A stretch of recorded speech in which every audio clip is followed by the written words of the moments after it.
Buckle up, space travelers. It's time to go live on S4 with Eric Cooper. Prepare to go to the edge.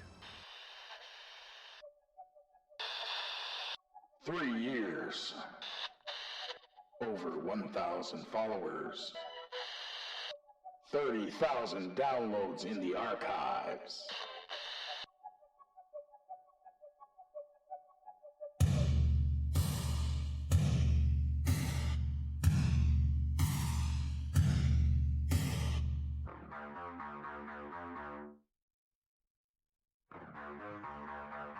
Welcome to S4.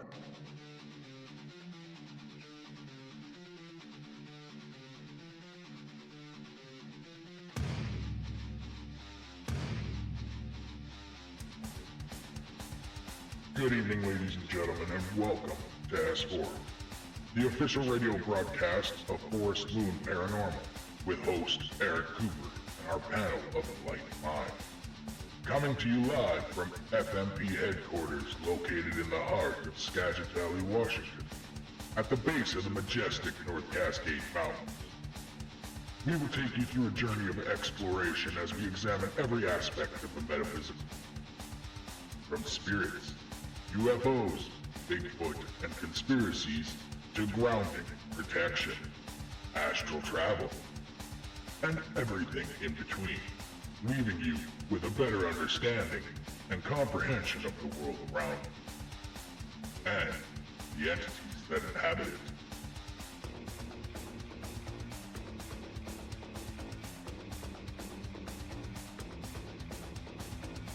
Join us every Saturday night at Spreaker.com and locally on KSVU 90.1. Don't forget to check out our new webpage at www.s-4radio.com.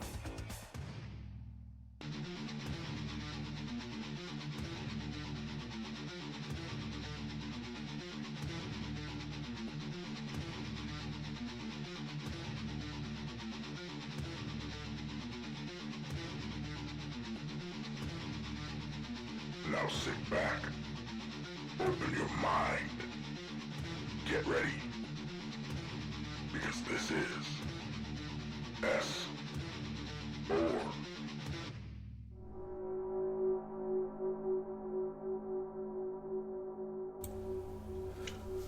Good evening or morning, depending where you are, and welcome to S4. Wow, it's been a week. So S4 is the voice of Forest Moon Paranormal, coming to you live from the FMP headquarters in the heart of the Cascade Mountains in Concrete, Washington. FMP is a highly accurate emergency response team for all aspects of the paranormal, from aggressive hauntings to alien interaction, Bigfoot and other cryptids, and everything in between is terrifying. So S4 is the voice where we discuss these things in detail. Not only can you find S4 right here on Spreaker, but for our local listeners, also on KSVU 90.1 FM, from 10 to 12 on Saturdays with our pre-recorded shows, which I'm behind on getting you, so you're probably listening to a prior show tonight. So tonight, it's already August the 17th. We're talking about haunted highways. So while we will be talking about places like Route 66, which is probably one of my favorites, Extraterrestrial Highway, which is, also one of my favorites, and it's going to be packed here on September 20th. and here locally, we're going to be talking about South Skagit and Mountain Loop in Darrington. So, why are they so special? Is it due to disasters, or is it something else? So tonight with us, we have Cole Wegleitner, our technical analyst, Chris and Brent Dodge from the FMP Extended Care and Astral teams, Kayla Wegleitner, one of our research specialists and team leader of the junior team, Matthew Dunnigan, one of our boots-on-ground analysts, our Keith Andrews, our alien race specialist, and we have a special guest, Michael Hall, the paranormal lawyer and the founder and owner of UFOI Team. So I can't wait to hear details and updates from the UFOI Team. It's going to be great. And so how's everyone doing tonight? I'm not confused. How about you? Good. Wonderful. Perfect. You're confused. Why are you confused? Modern tech. I'm standing in Springer right now, and I'll be danged if I can actually find the show. Oh, we're there. Somewhere. But what? No kidding. If me, Oh. welcome to me in modern tech. Give me a holographic interface, I'll be fine. Alrighty, we got Christopher Fisher and Trip. Of course, Trip's here every week. And, I missed y'all last week. But we were just so damn tired after the fair. I missed our listeners because I know, and I think you're probably getting the same way, huh, Cole? You miss seeing those faces in the chat room. Absolutely, every time. So it ticks me off every time I have to miss a show or even be late. Right. I mean, and we were back in time to where we probably could have jumped on and done a show, but oh my God, no. I'd be scatterbrained for 3 hours. And I've got to say, before we jump into the show, and we have you for an hour, or are you going to do 2 hours tonight, Michael? Oh, hey, Coop.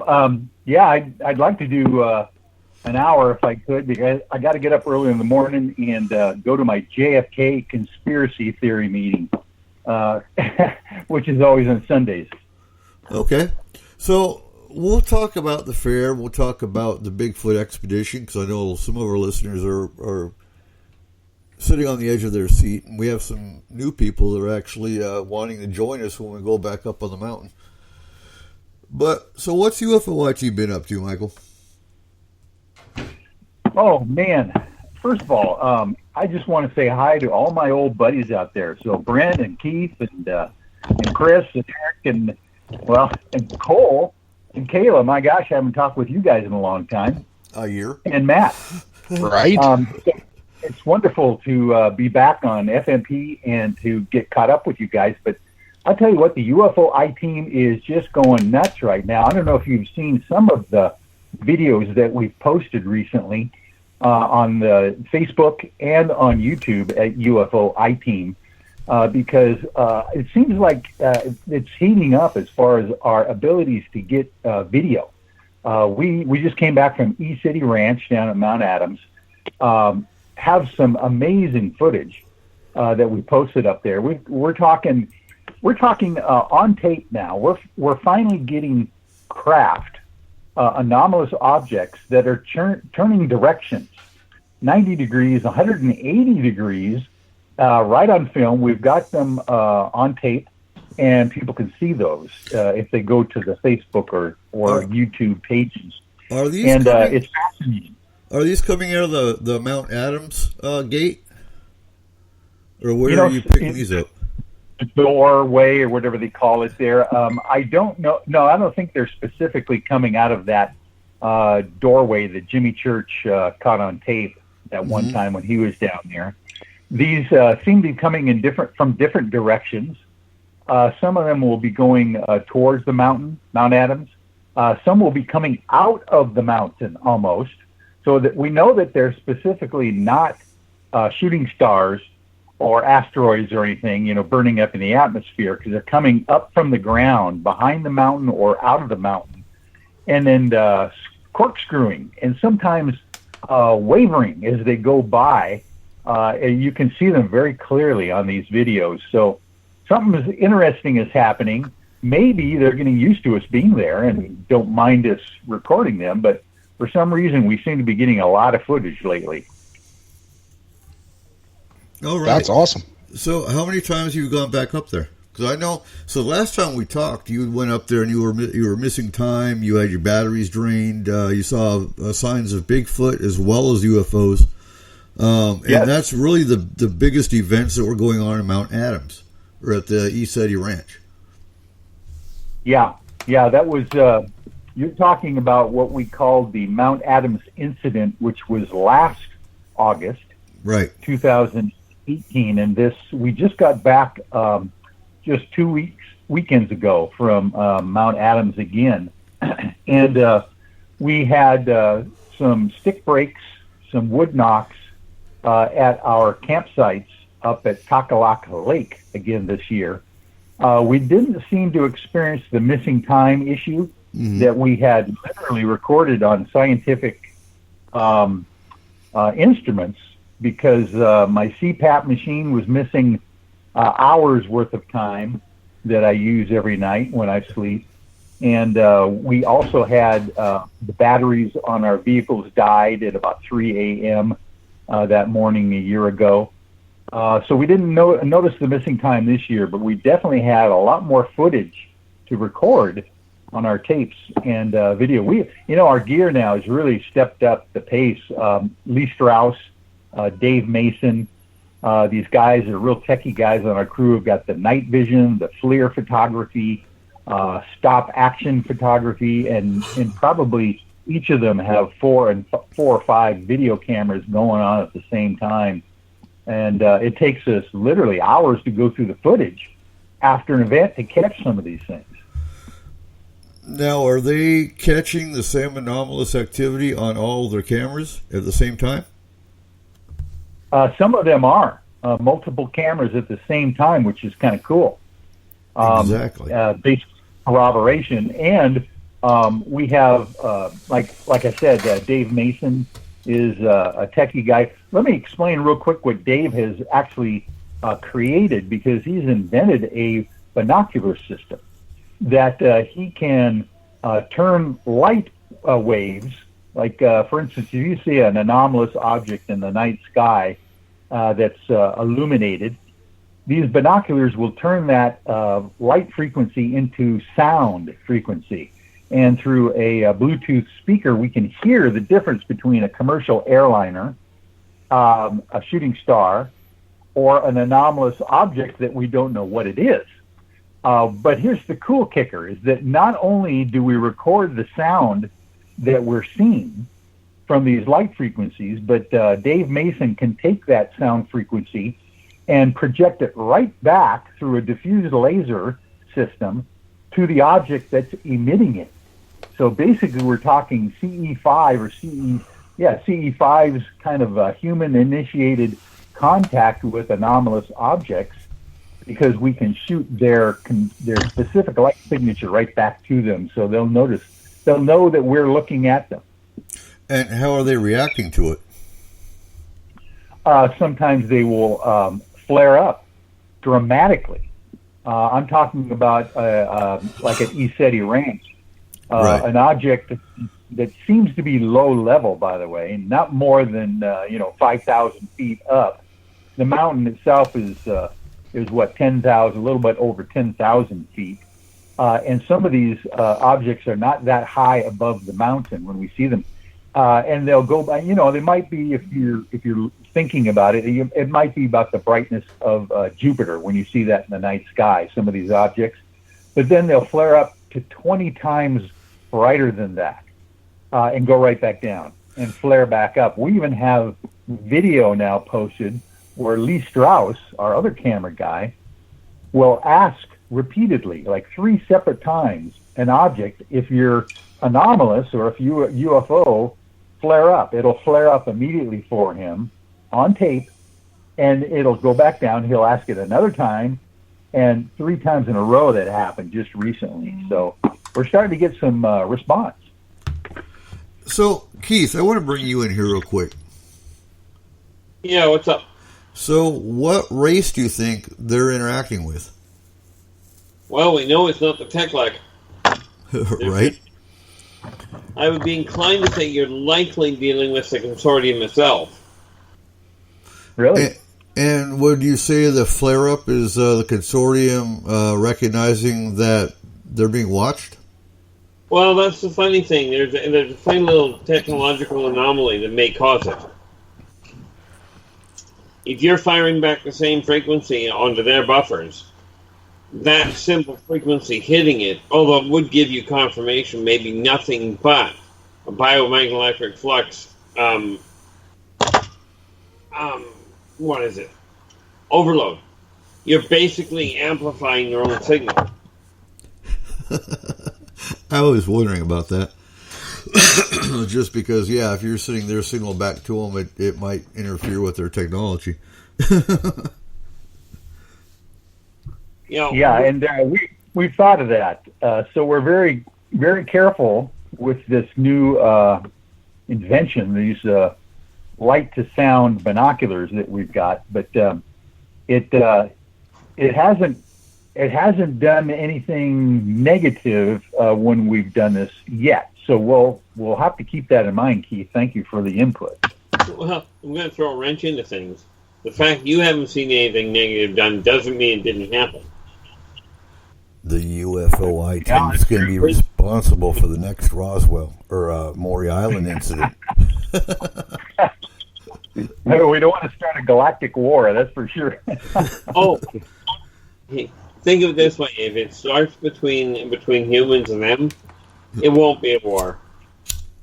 Right. Yeah. It'll be a little bit of a blimp on the landscape. Mankind will be gone. It'll be an annihilation. And you wouldn't even know what hit you. So what's the consortium doing, or are they just observing right now still? At this point, they're watching to see what mankind does. Because the xeno-socioeconomic crossroads that humans are at is absolutely amazing right now. From their standpoint, it's as exciting as it can get. From my standpoint, it sucks, but that's beside the point because we're kind of in the middle of it. I'm still having trouble trying to figure out how people can look at each other and go, oh, you're a different color, therefore you're a different race. Yeah, there's that. So, would they be intrigued by the fact that we have humans that are sending their signal back to them? And that, yeah, what they find most bad, the comments I've heard most, is not so much that it's humans that are doing it, so much as the so-called leaders in the industries aren't. Well, yeah, there's that. But I don't think the government's that smart. They do. But it's more an issue. They're looking at it going, how come the so-called advanced people can't do it, and these backwoods hillbillies are managing to pull it off? No offense, Michael, you're not a backwoods hillbilly, but yeah, it's kind of funny that the government. It's kind of funny that the government's not doing the same thing. Yeah, I wonder. You just never know what they're doing, but this proprietary invention that Dave Mason has created, I'm wondering if they've got anything similar to that. I would think they'd have more advanced than what we can come up with, but some of our teams have our own scientists. You have your own techies, your own scientists. We, FMP's got our own scientists. So we can come up with that. But the government, I guess our scientists failed more than ours did. Ours didn't. Theirs did. Sad to say, you guys seem to be much more interested in the fact of the contact, not the control of it. Well, and that's true. There you go. Say again? Yeah, exactly. We're pretty middle of the road as far as our intentions go. We're there to record data and information, and that's what seems to be happening to us now. We're getting what we're searching for. So, and this is going to sound stupid, but what's the bottom line? What do you want to see come out of it, Michael? Well, our main goal here is to gather information and data and get it out to the public. I don't know. I'm sure everyone on our show tonight have been feeling this massive disclosure push by our own government, the U.S. Navy, the Air Force, the Department of Defense, and the Pentagon. Everyone is talking about it in the mainstream media now, and there seems to be some kind of reason for the idea that they want the public to start knowing that UFOs exist. And then the next step would be that aliens are potentially visiting our planet in these vehicles. So our goal on the UFO I-Team is to get that information out so that we can red pill the public, we can make people aware of what's really happening. Because if the government knows about it, the public is a little bit behind on the reality of what's happening. So we've talked disclosure over and over and over again on this show, but I've got to ask you because we haven't had you on the show in about a year. But everyone's waiting. You know, we've got the Navy that came out, we've got the Pentagon that came out, we've got all these government agencies that have come out and said, they're here. Do you think Trump's ever going to come out and say it? I don't know that the timing is right yet because, he did come out. Believe it or not, this is the first sitting president who has actually come out and confirmed that he was briefed on this whole subject of UFOs. Now the senators and congressmen are coming out and talking about that they have been briefed on the subjects as well. So it's a new turn of events that politicians are actually openly talking about this. Now, Bernie Sanders, by the way, has a platform on his presidential campaign that he says he's definitely going to release the information on UFOs if he's elected president of the United States, which you never would have heard a candidate do in the last elections. So, I think disclosure of some kind is right around the corner. It's going to be very interesting what kind of spin the government is going to put on it. And that's why we need to get the information out. Everyone in FMP is way far ahead of what the government's agenda is, and we need to get that out so people will not be susceptible to whatever strange spin or agenda that the disclosure is going to have. And that's the thing. We've talked about it before, but, it's not going to affect FMP. What is going to affect FMP is the fact that you're going to have more people coming out talking about it because now they can. And of late, we've had more haunting or entity cases and Bigfoot that we've been looking at than we have UFO and alien. I mean, we're always looking at UFO alien, but when it comes to clientele, we've had our first actual client that came out and was actually terrified of Bigfoot, and so we're kind of on the Bigfoot track now.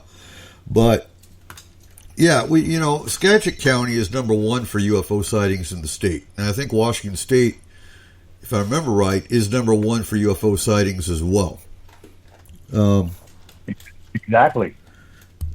So the question to ask, and it's kind of the area that we're looking at tonight on the show anyway, is with, haunted highways and haunted spots to begin with.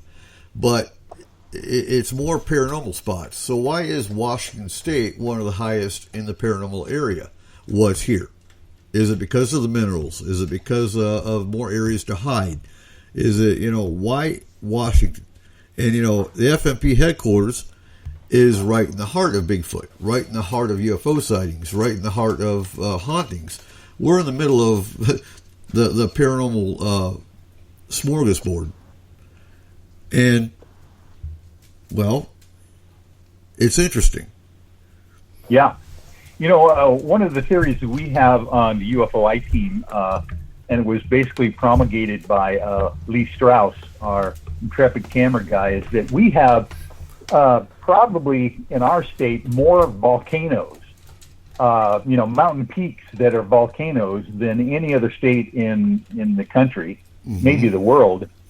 And that might have something to do with it. The magnetic magma underneath the surface of the planet, specifically in our state, seems to be swirling around these volcanoes. You guys know up there in your area that Mount Baker's been steaming, recently. Oh, yeah. A lot of the other volcanoes are still active.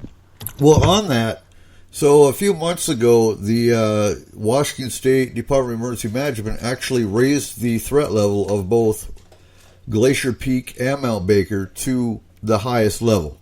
So they know they're slowly starting to wake up. But you're absolutely right with your theory because, Keith and I on the show have actually talked about that many of these alien races, their craft uses the geothermal energy to fuel their craft. Oh, yeah. Yes. Well, it works like a charm. And, it's a heck of cheaper than the rest of them. Right. So you're absolutely right. That is the difference between us and many other states is that we do have the highest rate of volcanoes in the state. Yeah, and who knows how that is connected to Bigfoot and paranormal activity, the Fae. You know, you've got a lot of different paranormal activity that might be connected to this area because of the magnetic anomalies or all sorts of things that are going on underneath the state of Washington as far as volcano and volcanic activity is concerned. Absolutely. And Joe's in the chat room, and California has 7. So, yeah, California's got higher, but I believe California is number 3 for UFO sightings, according to the scale. I think. It's kind of interesting, but you never know what those active plates underneath the surface of the ocean are doing as well down there compared to up here. I don't know. But of course, that's where the Nimitz UFO encounter happened, was off the coast of San Diego in 2004. Right. So you definitely have interesting UFO activity going on down there as well. And, you know, second hour, we're going to start talking about some of our experiences at the fair, because we had some really interesting people come and talk to us. Skagit County Fair has never had paranormal anything in the fair. And we actually had an FMP booth at the fair, which was phenomenal.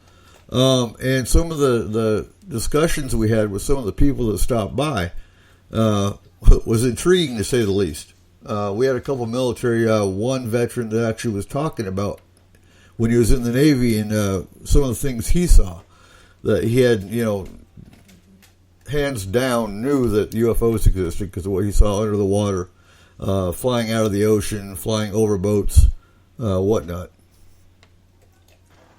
Wow, fascinating. You know, the Nimitz encounter also included some sonar tracks from the submarine that travels along with the Nimitz group as well, because those Tic Tac UFOs not only came from 80,000 feet down to the surface of the ocean in less than a second, they also went underneath the water and were tracked underneath the water as well, moving quite quickly, like almost 100 knots under the water.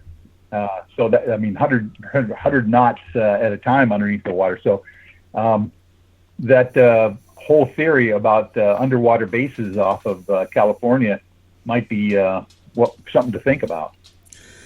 Well, it's not be a theory anyway. Indeed. So PBR's in the chat room, and he says, Mount St. Helens is a wake-up call. I still need to find confirmation about the National Guard that went up and recovered, I believe it was two Bigfoot that were alive and the other was dead.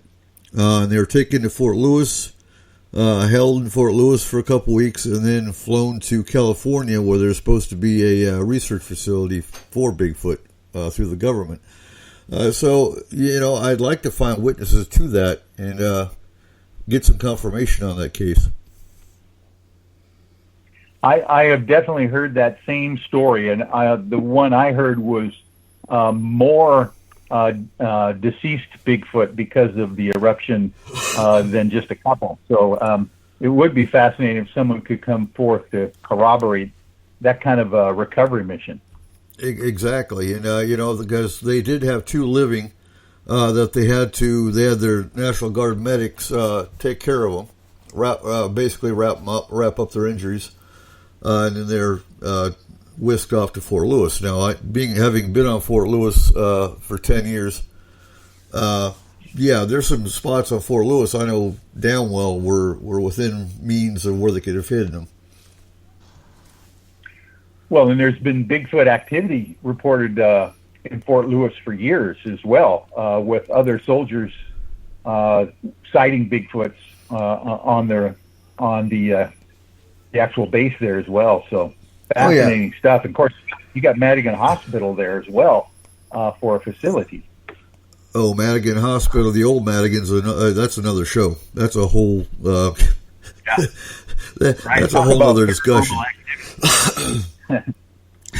But so Fort Lewis has 10,000 acres of training area, which is nothing but wilderness area. So Bigfoot's definitely in the area because it all connects to Mount Rainier, Mount Rainier National Forest. So right. So what's the future plans with UFO team?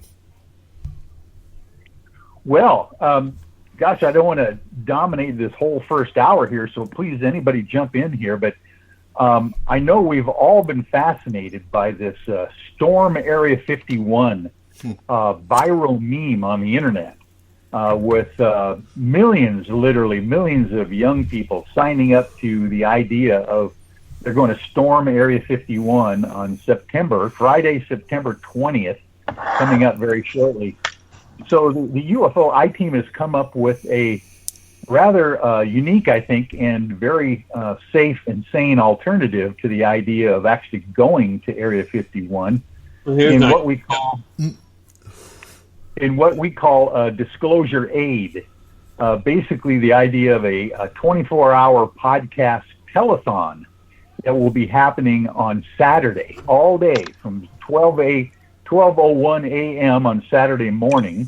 That'd be Eastern Standard Time. We would start with a podcast worldwide, by the way, and then go for 24 hours till about 11:59 p.m. Pacific Standard Time. So that's actually more than 24, like 27 hours total, if we can pull it off. The idea being is that people shouldn't go to Area 51, shouldn't trespass or put anyone in harm's way, including themselves, but we can work for UFO disclosure with all of this momentum that the young people are displaying here worldwide on this. I mean, you've seen the memes on YouTube and Facebook. Everybody from around the world is asking, what should I bring to Area 51? It's fascinating stuff. Oh, there's a real simple thing. If you're going to go and storm Area 51, bring body bags. Yeah, exactly. So with that, we are going to do 51 seconds of silence on September 21st, the night of S4, for all the, deceased that actually stormed it. And then, of course, Paracon is the week after. But yeah, they're storming a military facility, the stupidest thing they could have ever come up with. So I think your gesture and your idea is a great one, Michael. Well, the thing that makes sense to me is if you're going to storm any place, and especially with you guys being military, where is the logic in telling your target you're coming in? Well, that's a tactical fallacy. Yeah. There's no logic to it. There is. And, it's kind of a synchronicity thing that the Woodstock celebration in '69, just came up with a major anniversary just this month. Actually, it's today. August 17th was, I believe it was Friday, the beginning of Woodstock, all those many years ago. So this seems to me to be the Zoomers, the younger millennials, whole kind of like idea of coalescing together for some kind of a social statement.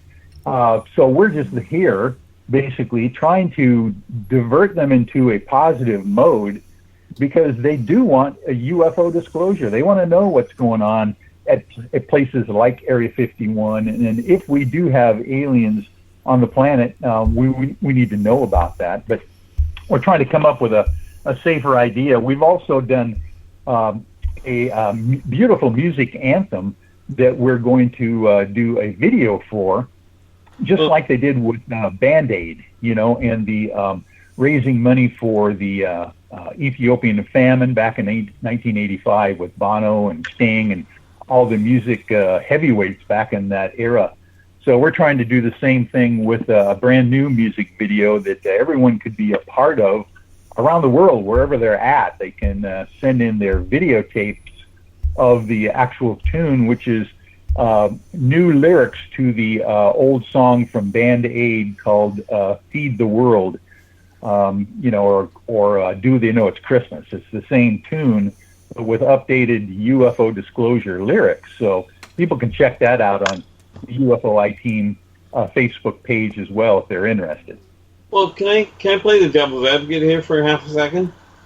Of course. But what I can't quite figure out is why everybody is so intent on finding out, going, yes, we have aliens on this planet, or no, we don't.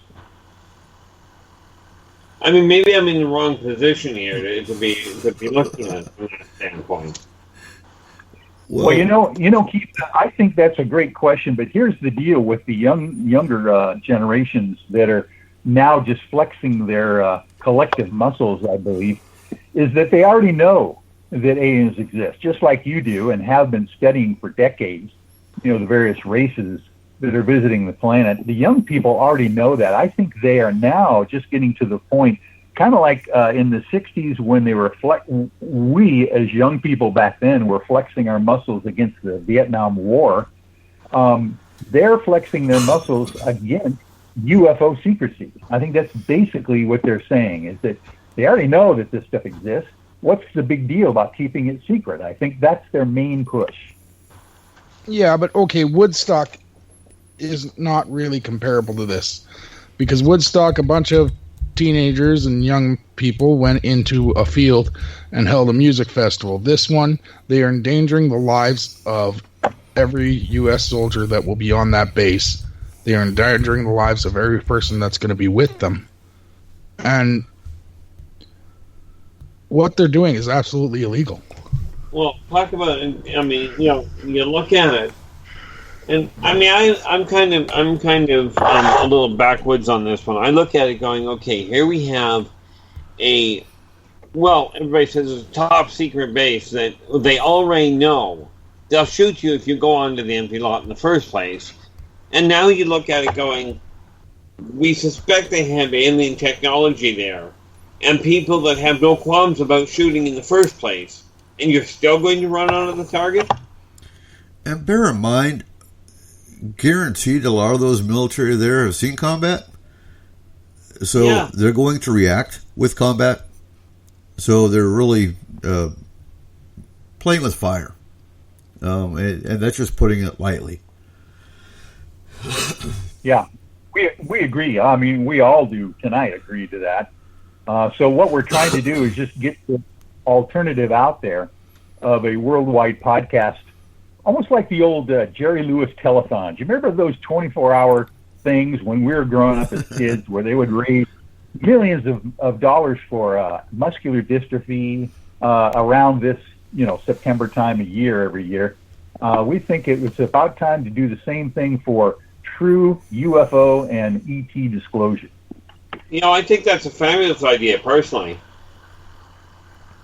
Good. It's a great idea. Don't get me wrong, but how many of them are going to listen? They've already got this adrenaline pumping. They've already got this fanatical idea in their head, and how many do you think are going to change your mind? Oh, well, however, the merit of the telethon actually makes sense. Well, yeah, thank you, Keith. But here's what we're hearing, by the way. I've been in communication with the Little Alien, Connie at the Little Alien, and Linda at the Alien Research Center, which are two ends of the extraterrestrial highway close to Rachel, Nevada there. Okay. Little Alien is in Rachel, and the Alien Research Center, run by George Harris, is in Hico, Nevada, to the east.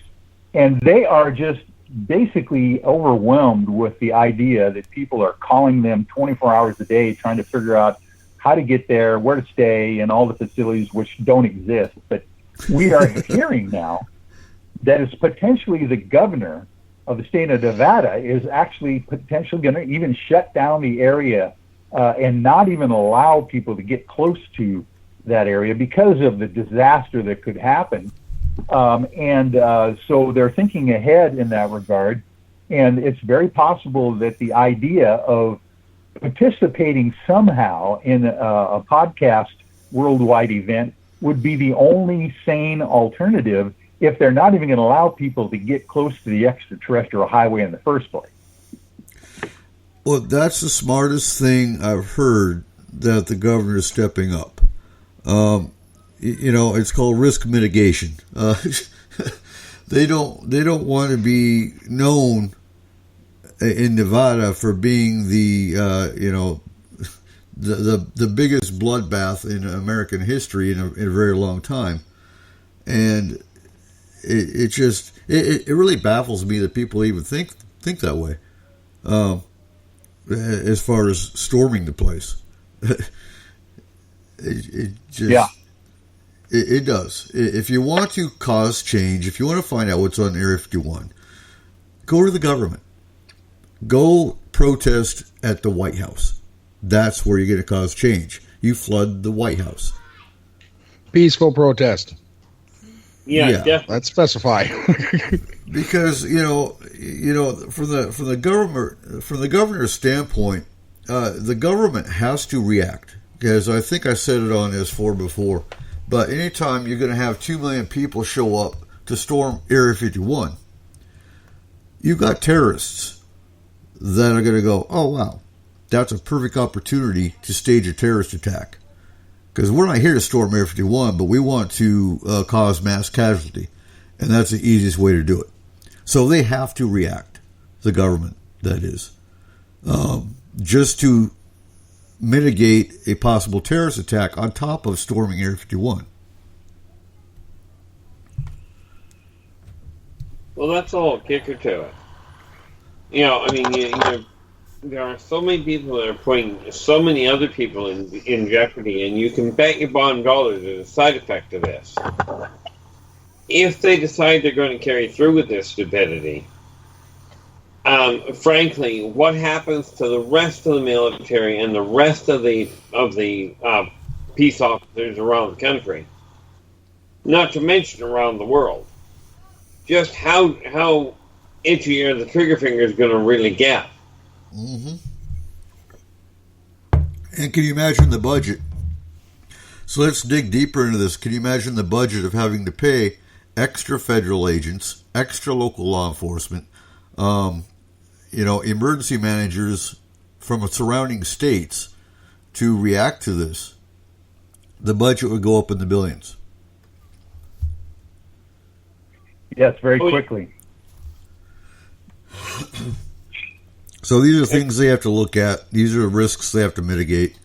So shutting extraterrestrial highway down is probably the most logical thing they can do. I don't know if you've even heard this, but I have heard that the country of Dubai, I think it's Dubai, has offered to bring all 54 residents of Rachel, Nevada on a weekend vacation to their country and get them out of town during that period of time if you want to go. That couldn't come at a nicer time. I thought that was an amazing gesture, and the idea that potentially they would be able to get the folks out of the harm's way and then control the situation as well. So we're just all about discouraging anyone. I mean, first of all, you got to realize there is no gas stations within maybe 100 miles of this location. So you might have enough gas to get there, but unless you bring your own, you're not going to get back or get out, let alone have any water or food. Well, you got to remember the good news is they won't have to if they storm Area 51. Somebody will carry them out in a bag. Hey, let's go car shopping. We can go get free cars. But I got to add, too, that's exactly how Pine Gap, Australia is. You can drive to Pine Gap, Australia, but you're not going to drive back. They have, anytime they have a secure location like that, they've got it set up that way on purpose. Yeah, definitely. So I got a question about that. Go ahead, Matt. How do we know that whatever is at Area 51, how do we know that the government hasn't moved whatever is there to a different location? Well, hence the reason for storming it. But they can storm it. And I've said this before, too. They can storm Area 51 all they want. Do you really think they're going to get in the bunkers? And S4, the mountain bunker, is 15 miles past Area 51 in the Groom Lake area. So there's so much high-tech security there. They can storm all they want, but they're not going to get in because it's going to be retinal scanning. It's going to be, their security to get into the bunkers, to get into the hangars, is going to be as such, you're not going to break into them. So storming, it's stupid. But Keanu Reeves signed up. If someone tells him his dog is in there, they're screwed. Oh, so cool. Yeah. Keanu Reeves is going. What other, I know we've talked about this off show. I mean, we've talked about this topic so many times, not even on S4, but what other celebrities did you say were going? Arnold Schwarzenegger, Tom Cruise, Chuck Norris, which is just hilarious. I believe Chris Pratt signed up. Oh, wait, Doogie Howser was going too, wasn't he? Yes, and that one was hilarious because the way he put it was he already has experience with alien technology, if you remember him from Starship Troopers. That's right. And I can't remember who else, but there was a bunch of old action heroes. I think Stallone doesn't have Facebook probably, so he didn't. Oh. Nope. On the other hand, we do know that he does have an astrologer, so he probably knows anyway. Right. So, what are the numbers up to right now, Michael? What other numbers did you say, or members? No, what numbers? I know it was up to 2 million. How many have said they're going now? Oh, I see. No, it's well over 3 million already. And it was, we've still got just a little less than a month to go. Right. Of people basically, clicking on I'm interested in going, that kind of thing. But the real fascinating thing is that this internet viral meme has not slowed down. Literally, people from all over the world are continuing to appear on the Facebook site and on YouTube, talking it up and asking, hey, I'm from Stockholm, Sweden. What should I bring to Area 51?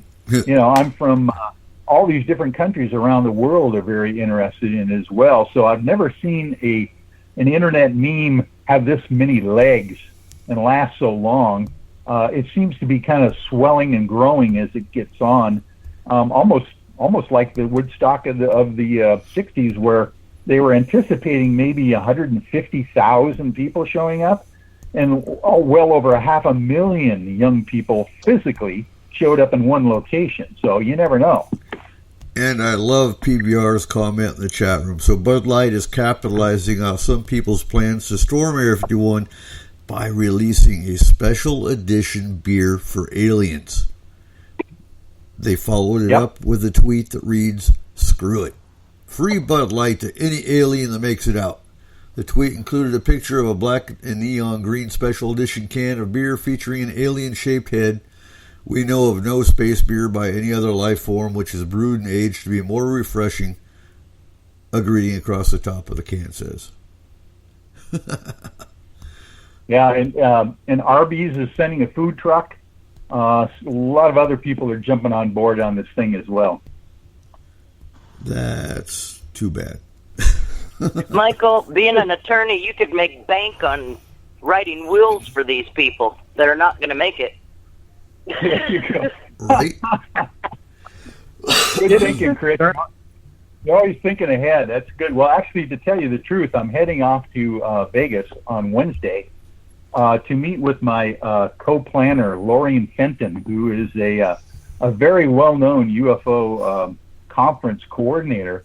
And we're trying to figure out a location in Las Vegas where we can actually have a podcast headquarters for this event. Remember Jerry Lewis used to always show up in Vegas every day, and at a hotel he would have celebrities show up and promote the cause of fundraising for the Muscular Dystrophy Foundation. So we're going to be there on Wednesday talking to some folks and discussing the music video as well that we'd like to put together, because we would like to get some of these celebrities like Tom Cruise and Chuck Norris or whoever does want to show up, and see if we can get them a part of the music video as well, to really promote the idea that we need open congressional hearings on UFOs. That's our main push at this point. And that would be a great way to spin this around, is to get the celebrities that claim they're going, which I would think, if they had agents, their agents would be telling them you don't want to be involved with this.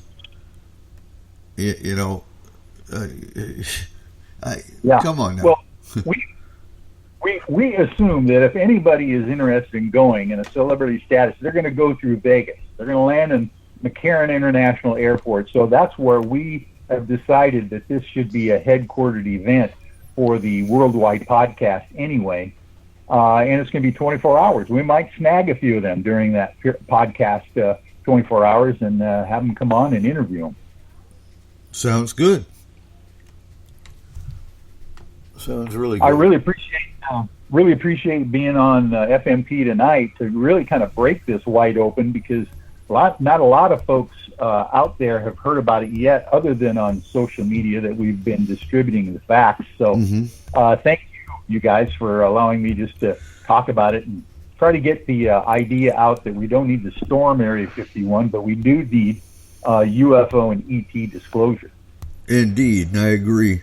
And so we're about 10 minutes out from our first break, and I know you got to break off and go get some sleep before your meeting tomorrow.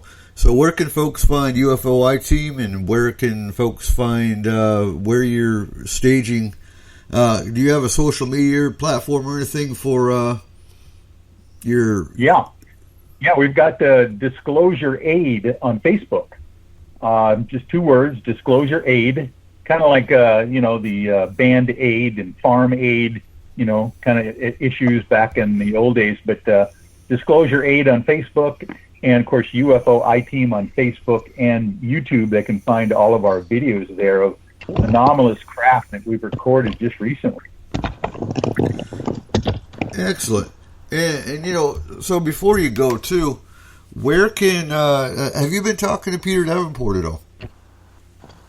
Yeah, I have. Peter's been a client of mine for well over 25 years, and the guy is about as busy as you possibly can get. As you would imagine, now that the mainstream media is talking about the idea, we're not even talking about, they're confirming the issue that UFOs now exist.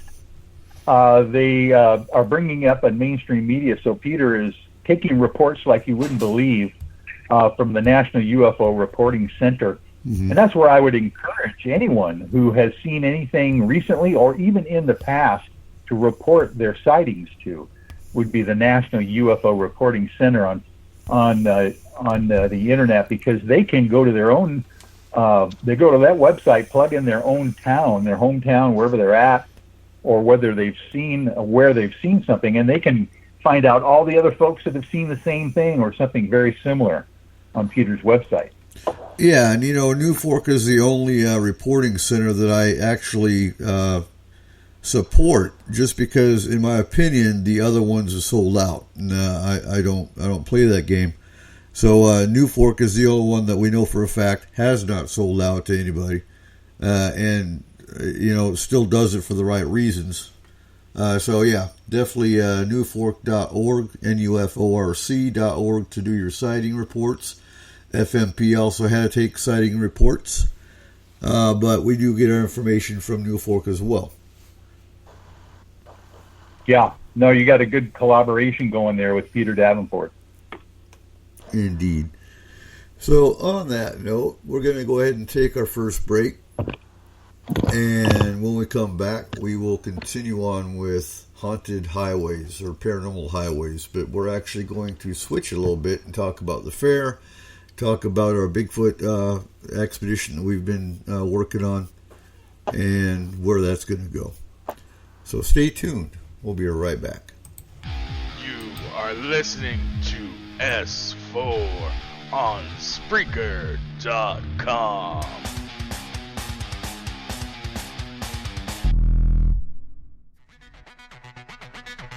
Come get spooked at the 4th Annual Forest Moon Paracon in Cedar Woolley, Washington, Saturday, September 28th. UFOs, ghosts, aliens, Bigfoot. Speakers include Mike Morin and Jason Jordan, R. Keith Andrews, and Dave Scott from Spaced Out Radio, and so much more. There will be workshops and a VIP roundtable. Get early bird tickets now at fmparacon.com. We've had several days of 80-degree plus weather here in Concrete, Washington. My family's favorite way to keep cool in this heat is to stop by Java Zone 2 and grab a delicious iced latte for me and a blended mocha for my husband. Our son just loves their creamy milkshakes, and our daughter can't get enough of their ice cream. The best part is, Java Zone 2 is conveniently located just off Highway 20 beside Loggers Landing. And I'm proud to shop local for a business that has been a staple of the Concrete and Upriver community since it opened its doors in 2010. So if you're looking for a way to keep cool in this summer heat, come check out Java Zone 2. They're fast, friendly, and local.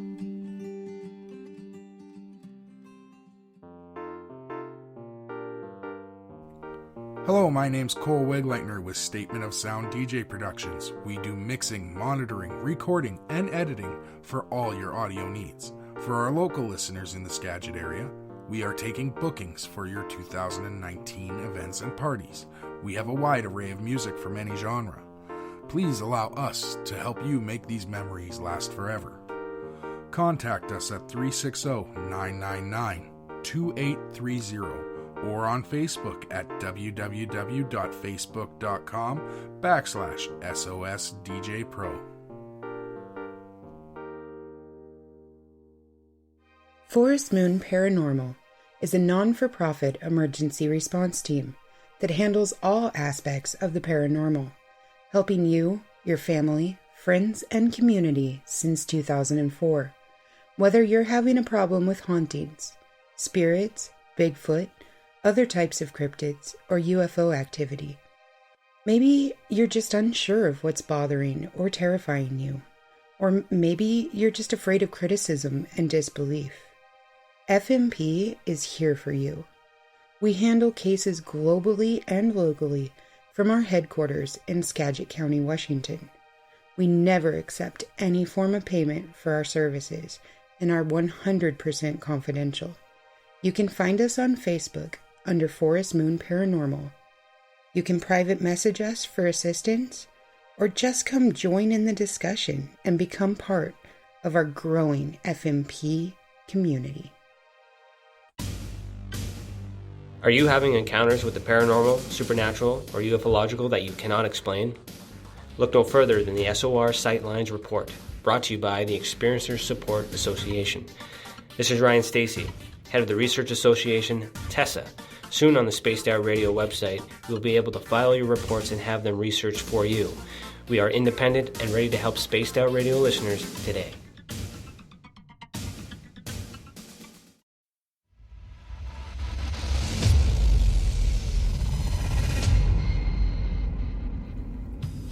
Join us on September 28th at the Cedro Woolley Community Center for 2019 Forest Moon Paranormal Paracon. VIP All Access passes on sale now at fmparacon.com. Your pass includes all-day admission to see the speakers and workshops, the Ghost Walk, a special VIP workshop, a special round table with the speakers, a Paracon t-shirt, and an FMP Paracon swag bag. These tickets can be purchased from fmparacon.com. Get yours today. Hey everyone, Cole here with S4 Paranormal Radio, the official voice of Forest Moon Paranormal. Looking for a way to get the word out there about your business, group, team, or product? Let us help you. A few clicks is all it takes to get started at s-4radio.com, or you can contact me at 360-999-2830.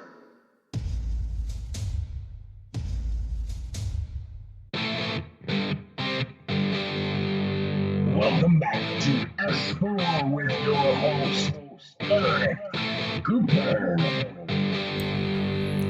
Welcome back to S4 tonight. It's Haunted Highways, actually Paranormal Highways. You can also find the archives at our Spreaker site and on the S4 YouTube channel for all the shows you missed in the last 3 years. Anyway, back to the show. So, Michael had to go to bed. He has a meeting tomorrow early, so we're going to carry on talking about actually how did everyone enjoy the fair. So, FMP had a booth at the Skagit County Fair. So the Skagit County Fair usually sees about roughly 3,000 to 5,000 people a day. And we were the first paranormal group to ever have, and I can speak this with all honesty, a booth at the fair. Now, we had our occasional hems and haws, and we had, the occasional, oh my God, they're all demons, or there's no such thing as aliens, but I believe in unicorns and everything else. And it kind of baffled me, but we had some really cool people that stopped in. So what, did you guys have fun at the fair? Every day. I'm depressed. Yeah, it was a lot of fun. I agree. It was very tiring, and I'm still recovering. Oh, wait, no, that's from homework. Never mind. I've recovered from the fair, I think. But what do we want to do next year to make it a little more sparkly, I don't know, eye-catching? Maybe we'll have Keith send us a flying saucer. Well, I was actually thinking that maybe we should talk to Cole there. He could do the sound system for it. That's their dang system. Actually, we're not allowed. Huh? We're not allowed. You're not allowed? No, because they have 3 stages that are constantly playing music or having shows. So we can have small speakers, but we can't have anything that would overpower that. Oh, then I guess the working UFO would be a complete write-off. Well, I think Devereaux might be upset. It would still be fun, but yeah. And you gotta admit it'd be a showstopper. Well, yeah. Well, no, you know what? We had Bigfoot there. That was a showstopper. And then we had a raptor that came up and, tried to eat him. No, gave Bigfoot a kiss.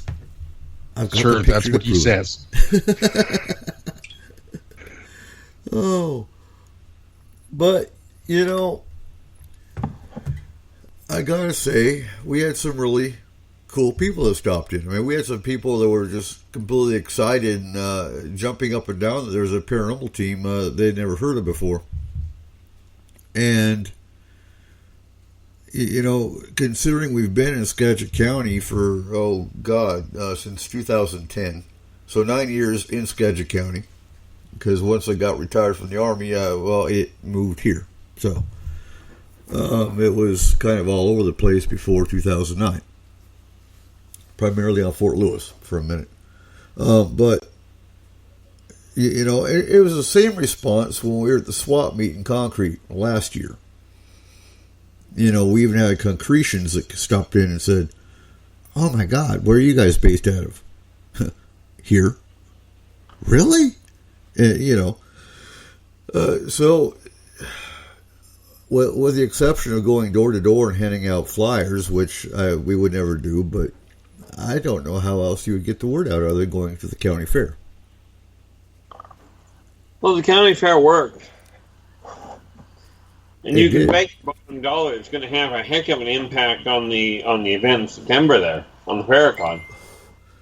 I think so too. So we're projecting 250 to 300 or more.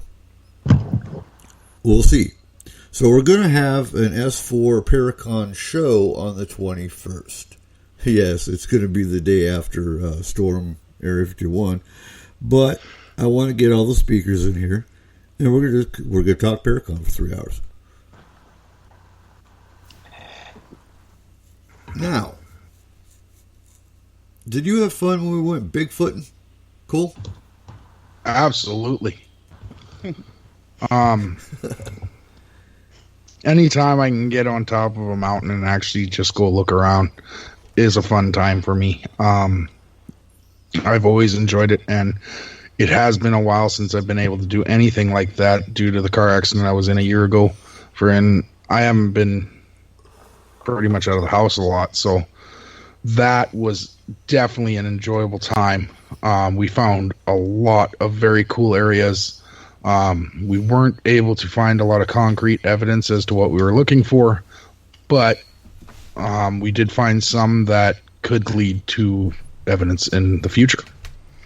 Yes, PBR, we go Bigfooting. I don't personally like the term Sasquatch. I use Bigfoot. That's what he is. Bigfoot. So we go Bigfooting. And it doesn't matter if it's a male or a female or they have kids. They're all Bigfoot. So well, yeah, I see the kids, I'll tell you, they have big feet. No question there. Right. So, I've had reports of Bigfoot on South Skagit Highway. I've had Bigfoot reports in Darrington, on Mountain Loop, in Cumberland, in Mount Higgins. We've actually explored Mount Higgins, very creepy area as well. But reason being, too, is because there is an area in Mount Higgins that even with a drone comes up blacked out. So anytime you have a blacked out drone or the camera on the drone is blacked out, it's a government facility, generally speaking. And it brings to reason why have I had helicopters on top of the mountain behind my house for, hasn't happened in a couple of days, but for like 3 nights in a row. They're hovering right over or on top of the mountain. They don't come up here at night. And these look like military birds. So it just seems kind of funny that we go out Bigfooting and now we have military helicopters. And no, it's not a conspiracy. I'm not thinking, they're watching us. No, I think they're doing something else. But with all the Bigfoot activity we've got going on, is there a correlation? What do you think, Cole? Well, I don't know. Yeah, I don't see much of a correlation. Do you think the government's looking for Bigfoot too? No. No, because the FBI already admitted to having a file on him. I don't think they're actively searching. I think they're watching what teams like us do. And that's possible. And I don't worry about it because we don't do nothing wrong anyway. We're within our rights of where we go. There's no gate that we go through. There's no nothing. It's that's not what I meant. I mean, they're watching what we're doing and collecting the information from us because it's a lot cheaper to have us do that job for them than them going out themselves. Yeah, because you can bet your bottom dollar they're into your database. Oh, right? Hands down. It really doesn't matter what kind of firewall or security you've got. They've got better cyber than we do. Well, I mean, let's face it. When they show up on my doorstep in another country, you can bet in what country they got their hands in the cookie jar. Oh, yeah. And you had, the CIA, wasn't it? Yeah, I had the CIA on my own doorstep. That was a fun coffee. You tell them to go home. That's where they belong. Go home. No, but I'm not going to repeat what I told them. Well, yeah. You guys are lying absolutely on the air, not a prayer. Oh, so Matt, you're quiet. Yes. I'm here. You're the one that's full of questions all the time, and you're quiet. Because my mind's thinking. Well, your mind doesn't stop thinking. What does that? So what do you think of Bigfoot? I think Bigfoot's awesome, in my opinion. One thing that kind of is going through my mind is, so we have obviously the aliens and then we have Bigfoot. Is it possible that Bigfoot is like a protector for the aliens up on the mountain? Well, given you asked if it's a possibility, the answer is yes. It's also possible the sun will rise tomorrow in the west. But I wouldn't put the odds on that one either. The reality is that Bigfoot is not a protection. The aliens don't need protection. Trust me on this one. Yeah. So it depends, too, which, and I hate saying the word race, but which race you're talking about, because there is an off-world Bigfoot called, oh God, help me out here, Keith. I'm at a loss tonight. That would be the water, and they look very similar. They're a little shorter, a little stockier, but from the untrained eye, they're absolutely going to look like it. And these are the aggressive ones. Oh, yeah. Yeah, they'll rip both your arms out, won't even blink. So when I hear, and I just, talking to Keith, I just discovered about them this year. So, we hear about these aggressive Bigfoot reports and BFROs, investigating these Bigfoot sightings and talking about Bigfoot's aggressive. And you have to ask, how tall are they? Because, we catch enough ridicule on our team that you tell them that Bigfoot is off-world, they tend to laugh and they tend to scoff and say you're a crackpot. So you don't tell Bigfoot organizations that Bigfoot's from another planet because, well, you just keep that to yourself. But Bigfoot himself or herself or themselves are from this planet and generally keep to themselves. They might toss a rock at you. They might throw a log at you, but I agree with you, Matt. They are guardians. Not for the aliens, though. No. They're guardians for the planet. Yeah. So you were on the right track. They're just not guardians for aliens. In fact, I would say that most of your actual Bigfoot are terrified of the aliens. So you hear two different reports. You hear the reports about aliens, UFOs flying over a mountain and Bigfoot running terrified because in all reality, I do think Bigfoot are abducted just like humans are. And then you hear the reports of a landed craft in the woods, and Bigfoot gets out of the craft, collects up water and soil samples, gets back on the craft, and the craft takes off. These are the two sides of the coin that I hear. I haven't witnessed either one of them. Just, you get most of your data from talking to experiencers. You'll get that data more from experiencers than you will from actually seeing it yourself. If you see it yourself, consider yourself lucky. So I have a question for R. Keith. Yeah. The Wara that you were talking about, the alien Bigfoot type species. Now, are they just brute force, or do they use weapons? Well, they use weapons. They just tend to use people as weapons. No. The reality is that, yeah, they do have weaponry. They just prefer the close combat. Okay. It's a challenge.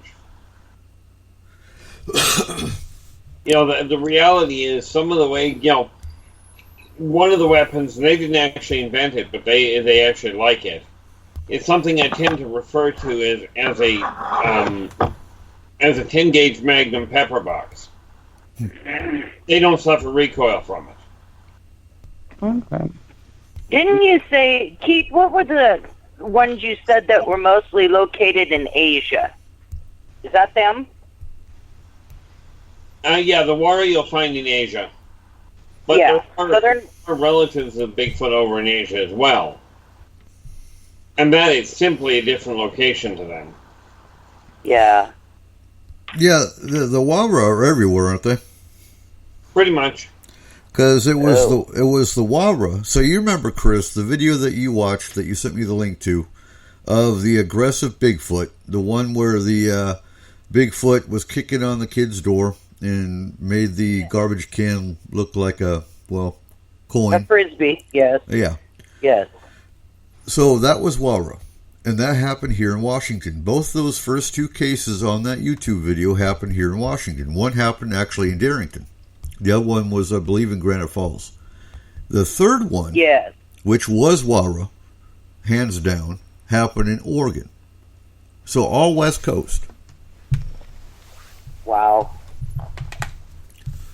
See, and then that's why, you know, my opinion, it's a magnificent creature, Bigfoot is, because you hear the story about this little tiny toddler's missing.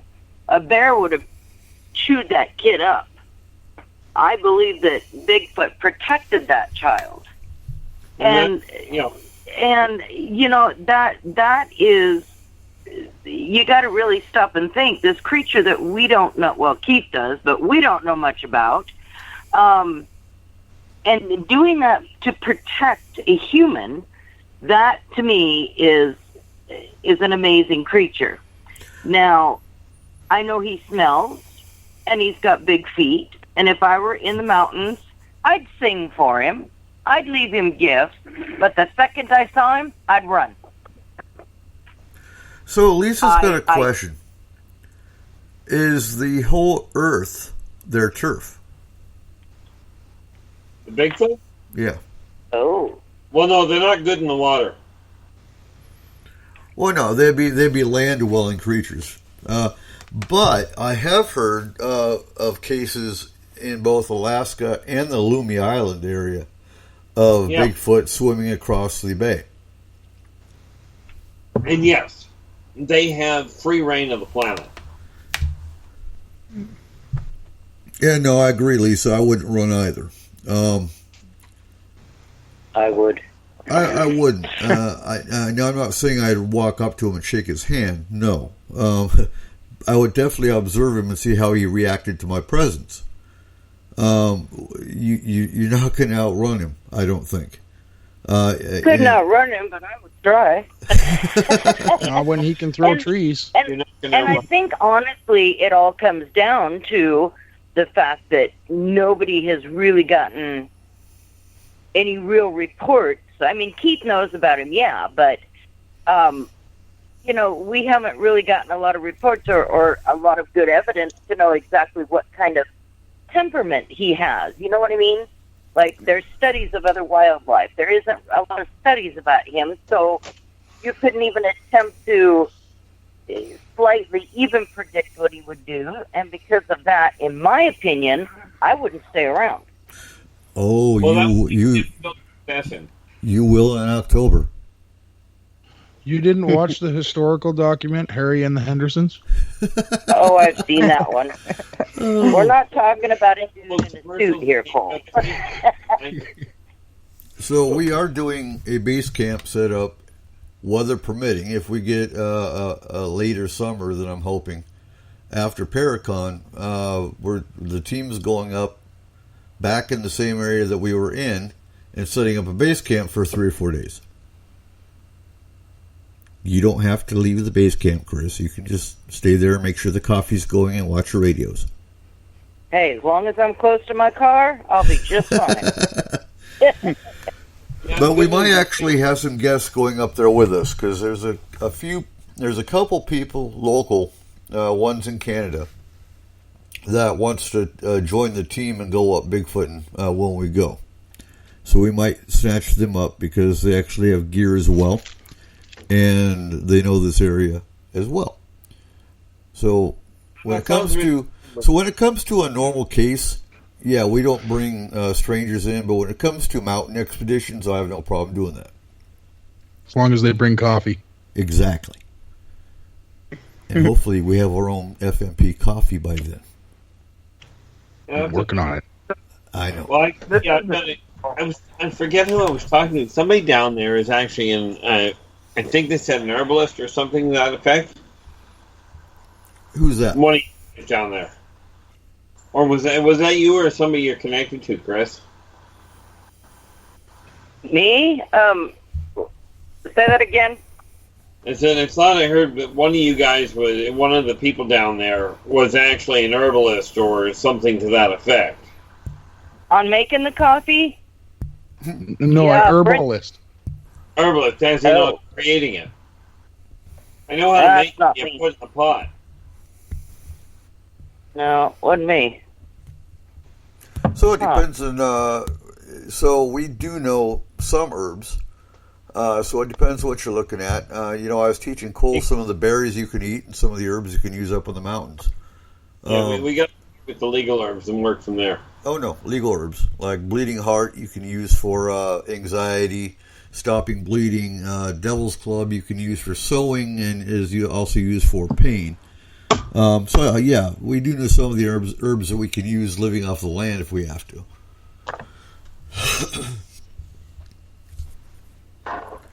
I ate some berries and I didn't die.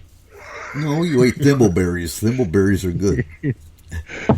So we are going back up. Up berries, you're okay. Oh my God, the huckleberries up there are just huge. They look like blueberries, but they're red.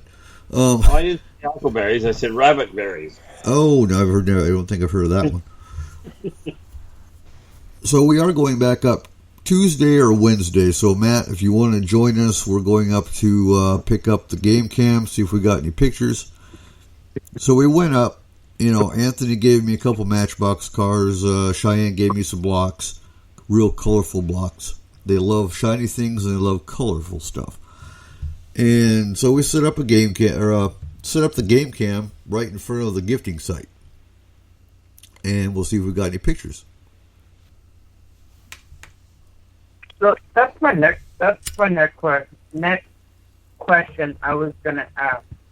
If you do a gifting site for Bigfoot, like if you do it in an open area, does that mean that that's like, okay, I want you to basically protect this area, or is that just like a peaceful thing? That's a peaceful thing. So I've told the story before, but Larry, when he was on the show, told us a story about the guy that went way upriver and just wanted to get away, and he went in a meadow and he played guitar. He played guitar for like 2 or 3 hours. He left. He went back up the next day, and there was a big pile of flowers right where he was playing guitar. So Bigfoot was listening. Bigfoot gave him a big pile of flowers. Oftentimes, if you go and you leave a gifting site, which Jason Jordan, our Bigfoot speaker for Paracon, is going to be doing a workshop on how to set up a gifting site. But many times people set up gifting sites. Again, they use shiny stuff. They'll hang CDs from trees, things like that. And they'll find rocks. They'll find flowers that Bigfoot leaves for them. That's what a gifting site is.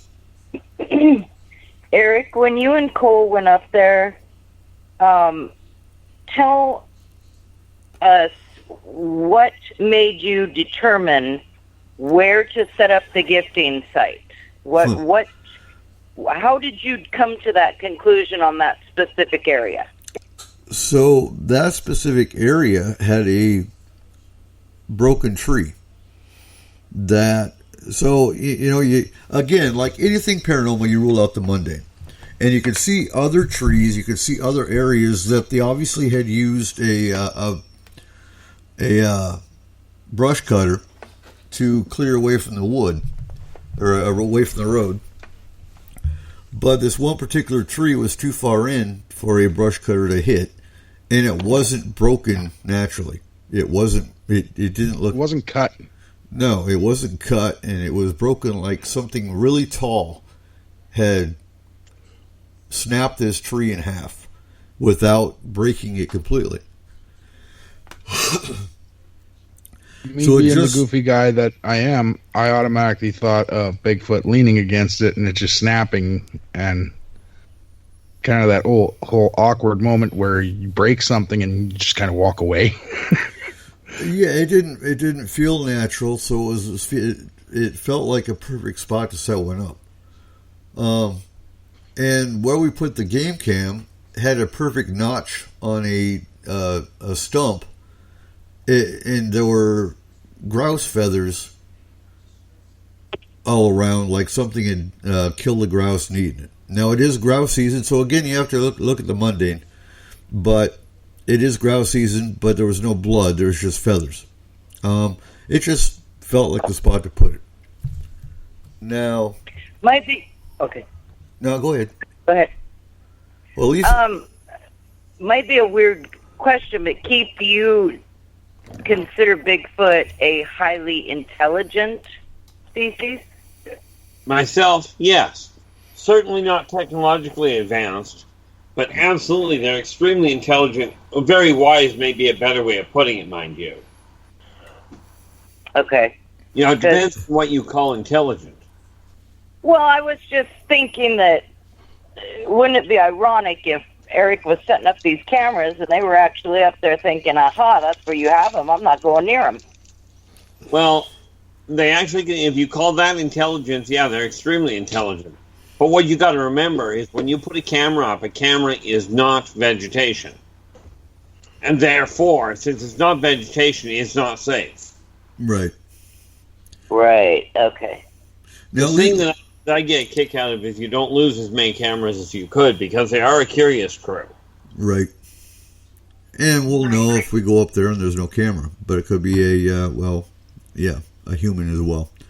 Now, Lisa's got a question in the chat. Do you think Bigfoot can smell if you are a danger to him, like animals can smell fear, can somehow tell if someone is a danger to him? And absolutely. Exactly. We just kind of hit that. And other people think that if you're armed, they can tell if you're armed. Now, they can smell the gunpowder. Right, exactly. But at the same time, I think they can tell when it comes to the intelligence side, I do think they're intelligent. I've actually done knocks and had them return knocks, so they communicate, unlike other animals. The other thing is, I think they can sense intention, and I say that because I've been armed deer hunting and still had them knock at me. Now, at the same time, if an animal smells your gunpowder and knows that that's a danger, they're going to run, not necessarily knock at you. Well, that is one of the big things. The other thing you got to remember is, in answer to your question, when your intention is different, you smell different. Okay. And that makes sense. The way you walk different. Right. Because, I have my 308 with me, a large rifle. So the bigger the bullet, the more gunpowder they're going to smell. Yeah, but there's something else to keep in mind, and you know this yourself, and anybody that works with explosives will know it. A gun that has not been fired in a while will not smell the same as one that has. And that's true.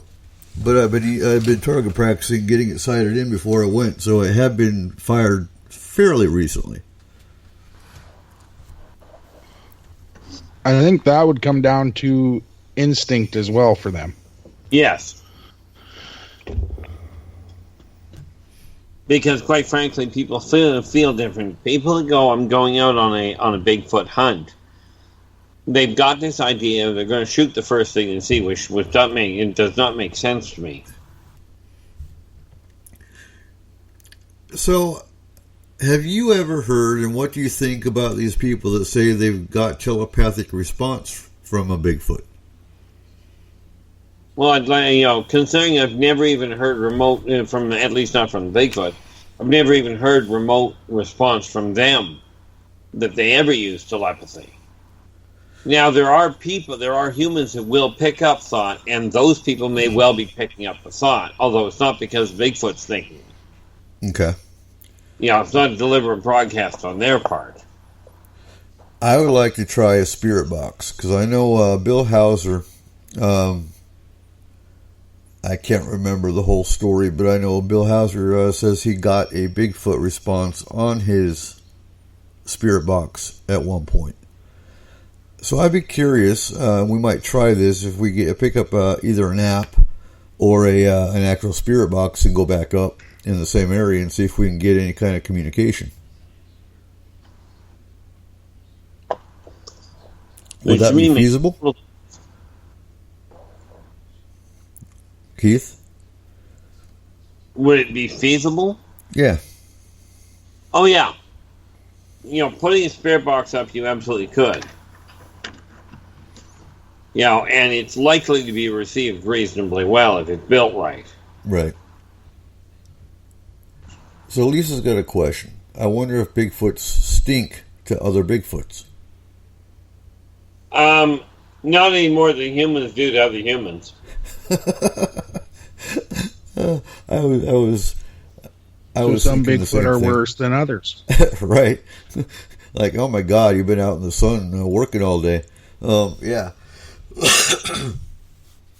Get out of the skunk cabbage patch.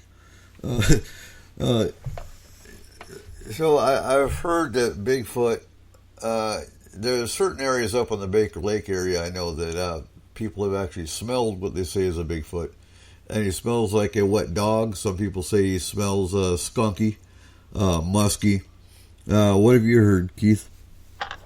Well, I've heard the above, and, I look at it slightly different. I look at it and go, no, it just smells like Bigfoot. I mean, I understand why they say that they smell like a wet dog. I mean, especially after a bad rain, they definitely do not smell pleasant. At least not in my eyes. Oh, I would think not anyway. Any animal's going to smell musky, I guess is a word you would say. That is a good word for it, yes. And Joe's in the chat room. He says it smells like rotten meat, skunk, and sulfur. Yeah, sulfur is a side effect. There's a lot of humans that periodically smell like sulfur. So, up in Whatcom County, Eric, in Whatcom County on Red Mountain, Brent was up there and smelled one. Say the name of the mountain again? Red Mountain up in Whatcom County. Okay, so I've never heard of Red Mountain. But they used to go up there in four-wheel. It's popular for 4-buying up there. Okay. Yeah. So think of it. Think of it this way, though. Wet dog and bear. Wet dog, bear can. It was similar to bear and wet dog, but it was also different. Yeah. Hard to describe. Right. So think of it this way. It's the same mountain range, and we have Bigfoot reports all the way from Whatcom to Snohomish County, and it's all the same mountains. Now, according to Tyler, our original Bigfoot specialist on the team, due to workload, he had to leave, but he's reported too that during the winter they tend to go up. They tend to go up to a higher elevation. Right now, it's summertime. They're down at the lower elevations. But as it starts getting colder, they follow the food. So they tend to go higher up. Which makes total sense from my standpoint. Right. It shows the animalistic nature of them. Well, yeah, they do the same thing bears do from that end. Right. So, Kayla. Yes. You've been quiet. I have. I pick on quiet people. All right, go for it. Well, you're probably tired. You had to work. So, what do you think about Bigfoot? I don't really know enough about Bigfoot to really think much about him. I will tell you that I have been doing some overlapping research maps on Bigfoot, and something that's been coming up that I've noticed is a lot of the Bigfoot sightings seem to have a correlation with quartz mines, mercury mines, and like gold and mineral deposit mines. So I'm wondering maybe that's something that he collects. Maybe that's something that he eats. I mean, it who knows? But I have been doing a lot of research on that, and it seems to overlap a lot. And again, think shiny. quartz is shiny, gold is shiny. And when it comes to, people try to put the correlation between UFO sightings and Bigfoot. So Bigfoot, while he's after the shiny stuff, and the UFOs, or the alien races, being after the minerals and the resources of the planet, would put them in the same location. Right. The one that interests me the most about that is the mercury mines, though. And how many different mercury mines add up to a Bigfoot and a UFO sighting. So I'm wondering if maybe it's being mined as a power source or something of that nature for the UFOs. Or, yeah. So been working on that, trying to figure it out. Okay. Well, see, mercury is a great power source because of one little detail. If you're trying to complete a circuit board, you pour mercury in over top of the circuit, and you've got instant contact all the way through it. Mm-hmm. It's a lot easier than using wire. And is that why some of the alien races are after it? Yep. Makes sense. Well, I looked into the correlation of that too, and also there were a couple of different Nazi wartime experiments, like the Bell and different things in that nature, which had a mercury-powered engine and mercury source. So I'm thinking maybe it's something to do with the gravity and the lift, and so, yeah. Good work.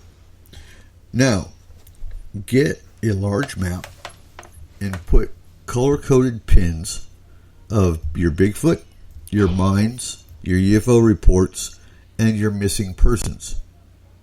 Okay. I actually have started on that. I showed you the missing persons map, but unfortunately I need to scale that down a little to a specific set maybe of missing persons because of the mass amount of them. It just covered the map completely. There was that, and I've also been trying to figure out the correlation between the missing persons, the Bigfoot sightings, and the UFO sightings, but I've also been putting that onto the old miners' maps to figure out how many of them are happening in specific mines and different minerals in those mines. Huh. Yeah, and it goes along with tonight's topic because, South Skagit Highway. We'll start with that one. And so, Chris, you here? Yes. What is your perception of South Skagit Highway?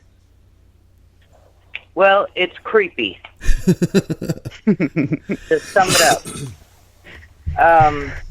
Very creepy, and the first time we drove out to Coles, and when we came back, and if you know me, I'm not one of these people that see things all the time, but I saw something run across the road up in front of me, and it was night with my headlights, but it wasn't a body thing. It was a thing. And but it was like in a running, kind of a running type, but it was almost like a see-through kind of, like a smoky see-through thing. I don't know, but that was difficult when I was driving to know that the river's right there on one side, and I didn't dare panic. So, no, South Skagit, I would rather drive in the daytime when I can see, and I will never come home that way again. Oh, it's fun at night. Isn't it fun at night, Cole? Not anymore. Not since they chipped it. Okay, chipping aside, isn't South Skagit fun to drive at night, Cole? Cole? Where'd Cole go?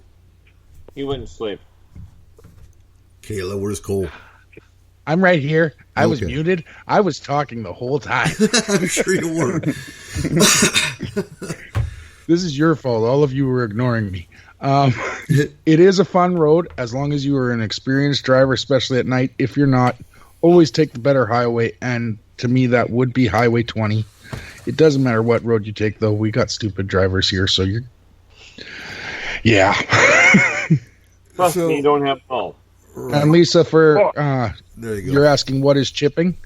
They are chip sealing the road, so they are adding a new layer of asphalt to the top of it to supposedly make it better, but they're going to take a year to do it, so it's not going to work. No, you're basically now it's a gravel road. There's supposed to be pavement underneath it, but it's all loose gravel on top. So for the idiots that are driving 50 when the speed limit is 25, 30, it's throwing rocks. Quit calling me names. But so South Skagit is one of the original highways to get upriver. I believe South Skagit was designed before Highway 20 was. So there's been a lot of devastation there. I mean, there's still wrecks there today, daily. Well, no, not daily. But, it's very windy. It's very narrow. You've got a lot of people that think they can take it at 80. And, well, they can't. Bear in mind, there's a lot of log trucks that go on that road. There's a story, and I know somebody that has actually seen the ghost log truck. Have you guys heard of that one? No. I've seen it. There's a ghost log truck that will appear at a certain corner. I'm not sure. I have to look up, do some research, find out exactly which corner it was, and I don't know the history of it. It's just something that popped in my head when we were getting ready to do the show. And yes, Lisa, this is Washington State, Skagit County, so northwest Washington. But some people have recalled seeing this log truck that'll come around a corner and it'll actually disappear. You'll look in the mirror and it's not there. I'd be willing to bet you look at history, you're going to find a log truck crashed there. Come on now. The way that highway is anyway, I'm sure a lot of log trucks have crashed there, but this one specifically is stuck here. So tell us about it, Matt.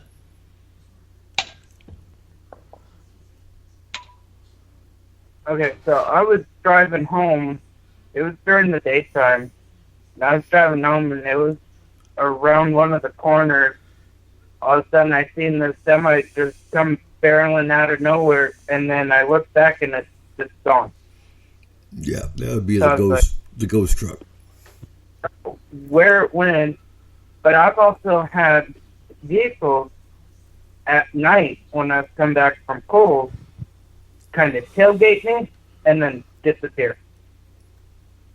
Like, there's no possible way for the vehicle to just disappear like that.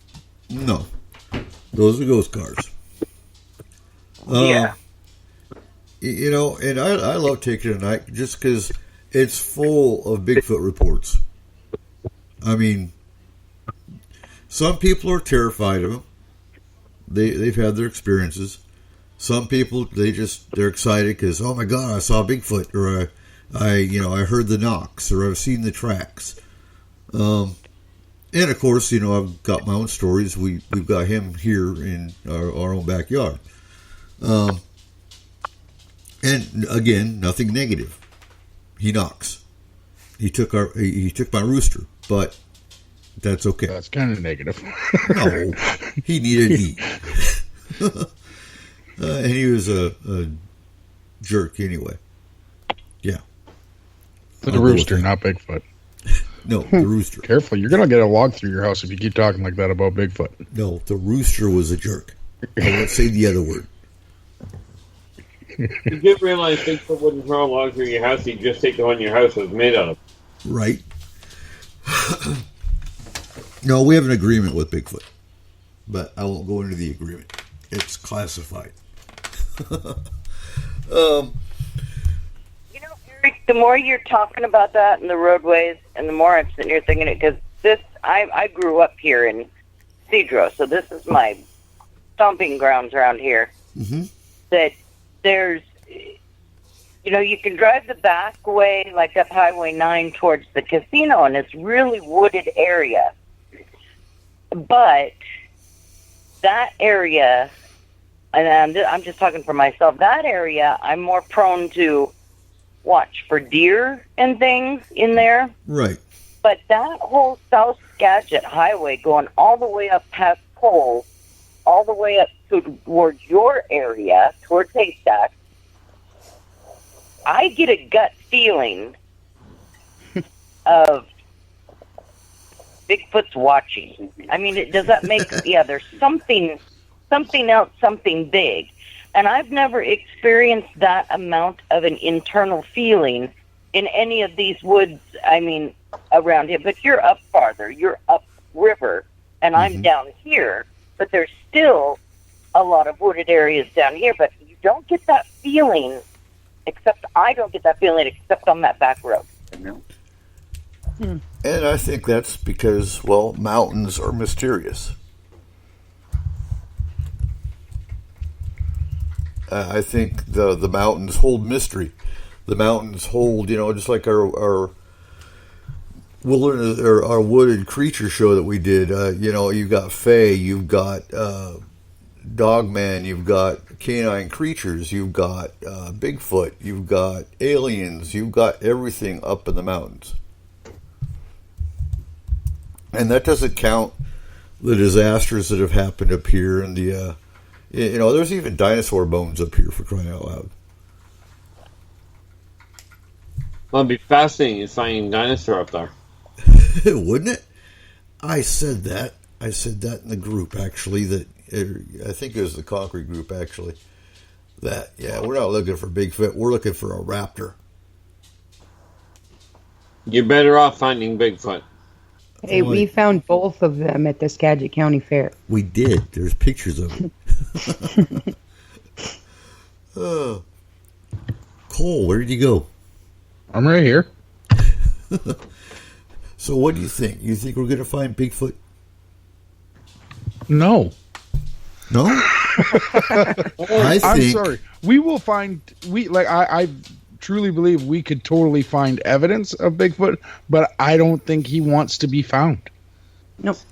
Well, he knows that the problem is at this point, there are so many people out there that are still in the idea of true evidence is a dead Bigfoot. Right. That why would he show himself? Here's the thing, and getting a little deeper into this. So, and I said this on the video that we made that's in the group when we were up there scouting around. Has anyone actually ever seen Bigfoot scat? So, I know what bear scat looks like. I know what coyote scat looks like. But how do you know Bigfoot scat's not going to look the same as bear? So if I saw Bigfoot scat, I wouldn't know what it was. Well, the one reason that you can be fairly certain it's different is, and you would only know if you are studying that particular aspect. But from what I understand from zoologists, grizzly bears and brown bears have a different scat. Okay. Now, that being said, you can guarantee that the Bigfoot will have different than that. So, do you think Bigfoot scat would be like primate? In all likelihood, yes, given the fact that they are. Okay. Well, I also think that Bigfoot is a pretty highly evolved species, and if you look back on our history since caveman days, we've been burying our excrement. So who's to say anybody's going to find it at all unless you got a shovel and are willing to dig a couple of feet down? And that would be the biggest thing you look at. Right.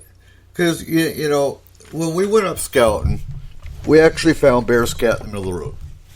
We also found coyote scat in the middle of the road, not too far away. But I'm sitting here looking at Cole going, how do I know that wasn't Bigfoot scat? I wouldn't, because no one's ever, to my knowledge, recovered any. I'm sure somebody has, but you know, I'm more prone to find hair, which I like Butch Witkowski's analysis. You're probably better to find Bigfoot's hair in a bird's nest up in a tree. That's what people don't think about. What do birds use when they make their nests? They use hair, they use twigs, they use grass. So you're probably going to find Bigfoot's hair potentially up, you know, in the mountains, but in a bird's nest.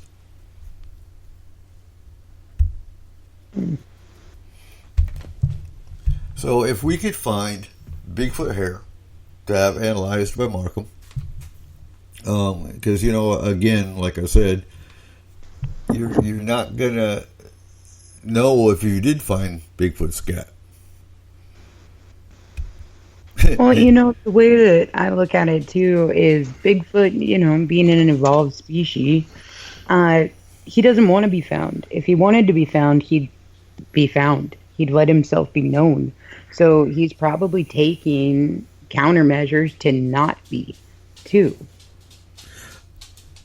So if he doesn't want to be found, why does he knock?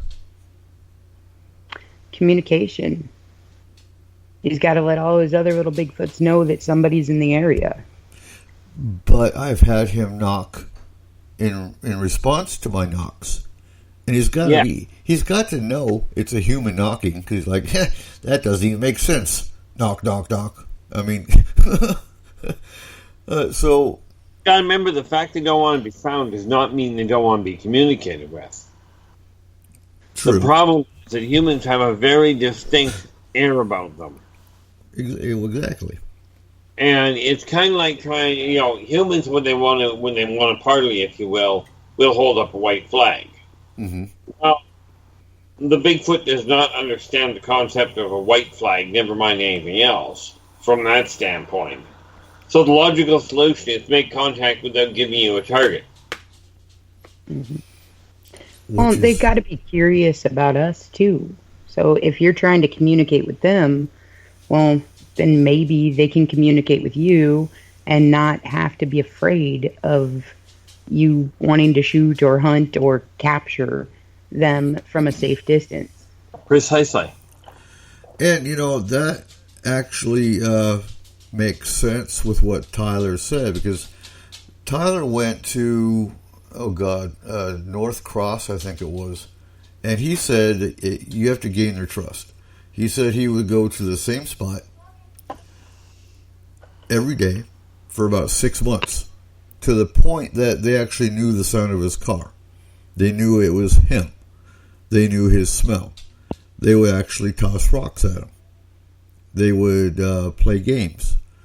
Things of that nature. So it makes sense. And again, us living here would make sense why we have a Bigfoot that would communicate, potentially. Well, the other thing, too, is obviously back in the day, you know, they did communicate with humans in some way. Otherwise, there wouldn't be all these cave paintings. There wouldn't be all this stuff. But if humans made a bad name for themselves back then it would be passed down just like stories from our ancestors are passed down. And they'd be afraid to communicate with us because all we are is hunters. We're going to kill them. We're going to take their pelts. We're going to, you know. Right. Yeah, that's no fun from their standpoint. I know. Right. All right. So, Cole, did you find, and we're going to talk about this in the last hour, but did you find anything out about Route 66? No, I didn't think Route 66 was mine. Okay. So what did you research? I've got places in Canada.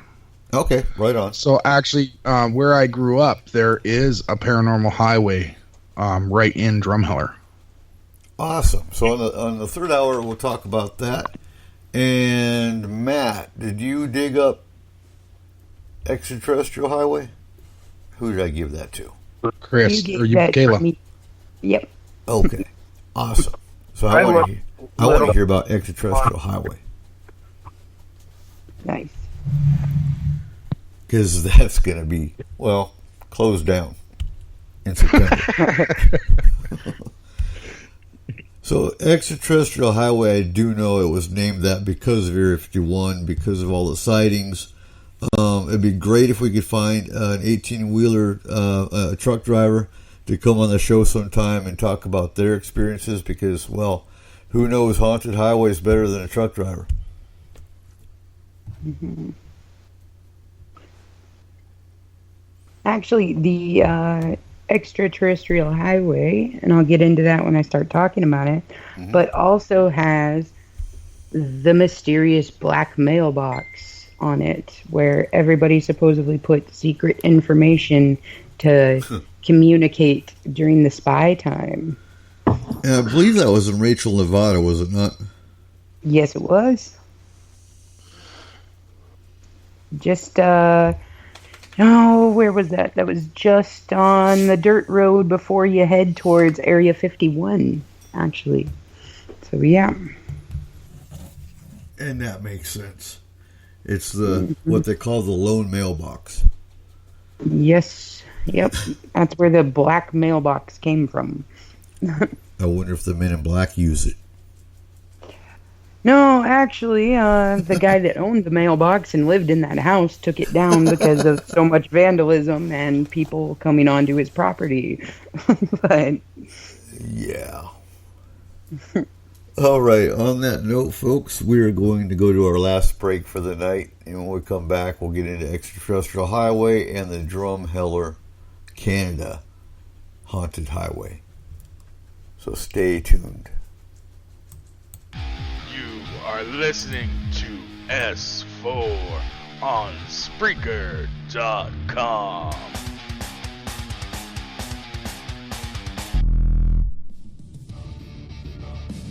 Come get spooked at the 4th Annual Forest Moon Paracon in Cedar-Woolley, Washington, Saturday, September 28th. UFOs, ghosts, aliens, Bigfoot. Speakers include Mike Morin and Jason Jordan, R. Keith Andrews, and Dave Scott from Spaced Out Radio, and so much more. There will be workshops and a VIP roundtable. Get early bird tickets now at fmparacon.com. We've had several days of 80-degree plus weather here in Concrete, Washington. My family's favorite way to keep cool in this heat is to stop by Java Zone 2 and grab a delicious iced latte for me and a blended mocha for my husband. Our son just loves their creamy milkshakes, and our daughter can't get enough of their ice cream. The best part is, Java Zone 2 is conveniently located just off Highway 20 beside Loggers Landing. And I'm proud to shop local for a business that has been a staple of the Concrete and Upriver community since it opened its doors in 2010. So if you're looking for a way to keep cool in this summer heat, come check out Java Zone 2. They're fast, friendly, and local.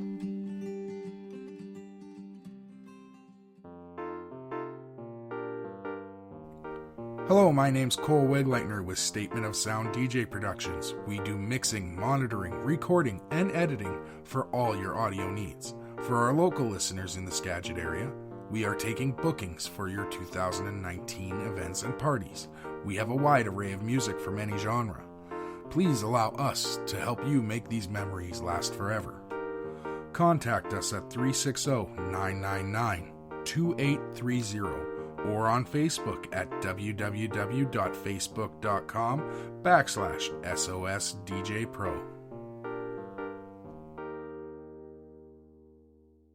Forest Moon Paranormal is a non-for-profit emergency response team that handles all aspects of the paranormal, helping you, your family, friends, and community since 2004. Whether you're having a problem with hauntings, spirits, Bigfoot, other types of cryptids, or UFO activity, Maybe you're just unsure of what's bothering or terrifying you. Or maybe you're just afraid of criticism and disbelief. FMP is here for you. We handle cases globally and locally from our headquarters in Skagit County, Washington. We never accept any form of payment for our services and are 100% confidential. You can find us on Facebook under Forest Moon Paranormal. You can private message us for assistance, or just come join in the discussion and become part of our growing FMP community. Are you having encounters with the paranormal, supernatural, or ufological that you cannot explain? Look no further than the SOR Sightlines Report, brought to you by the Experiencers Support Association. This is Ryan Stacy, head of the Research Association, TESSA. Soon on the Spaced Out Radio website, you'll be able to file your reports and have them researched for you. We are independent and ready to help Spaced Out Radio listeners today.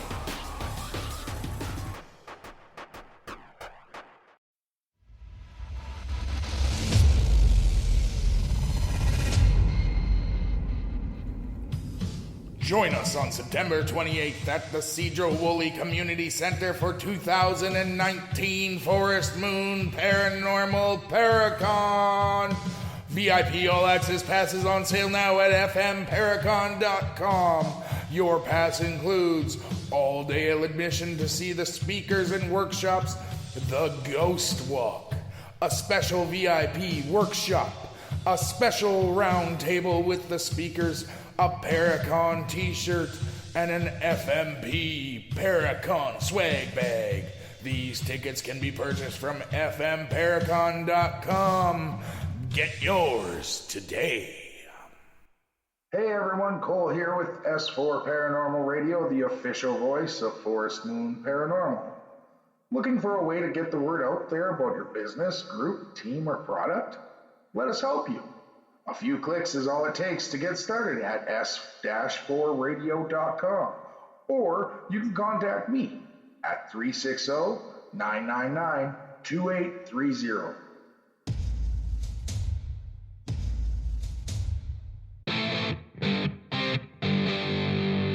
Welcome back to S4 with your host, Eric Cooper.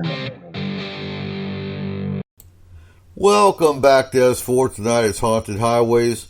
We're actually at the last hour of the show, and we're going to be talking about Drumheller, I'm butchering it, Drumheller, Canada, where Cole is from. And he's got a haunted or a paranormal highway of his own that he's going to talk about tonight.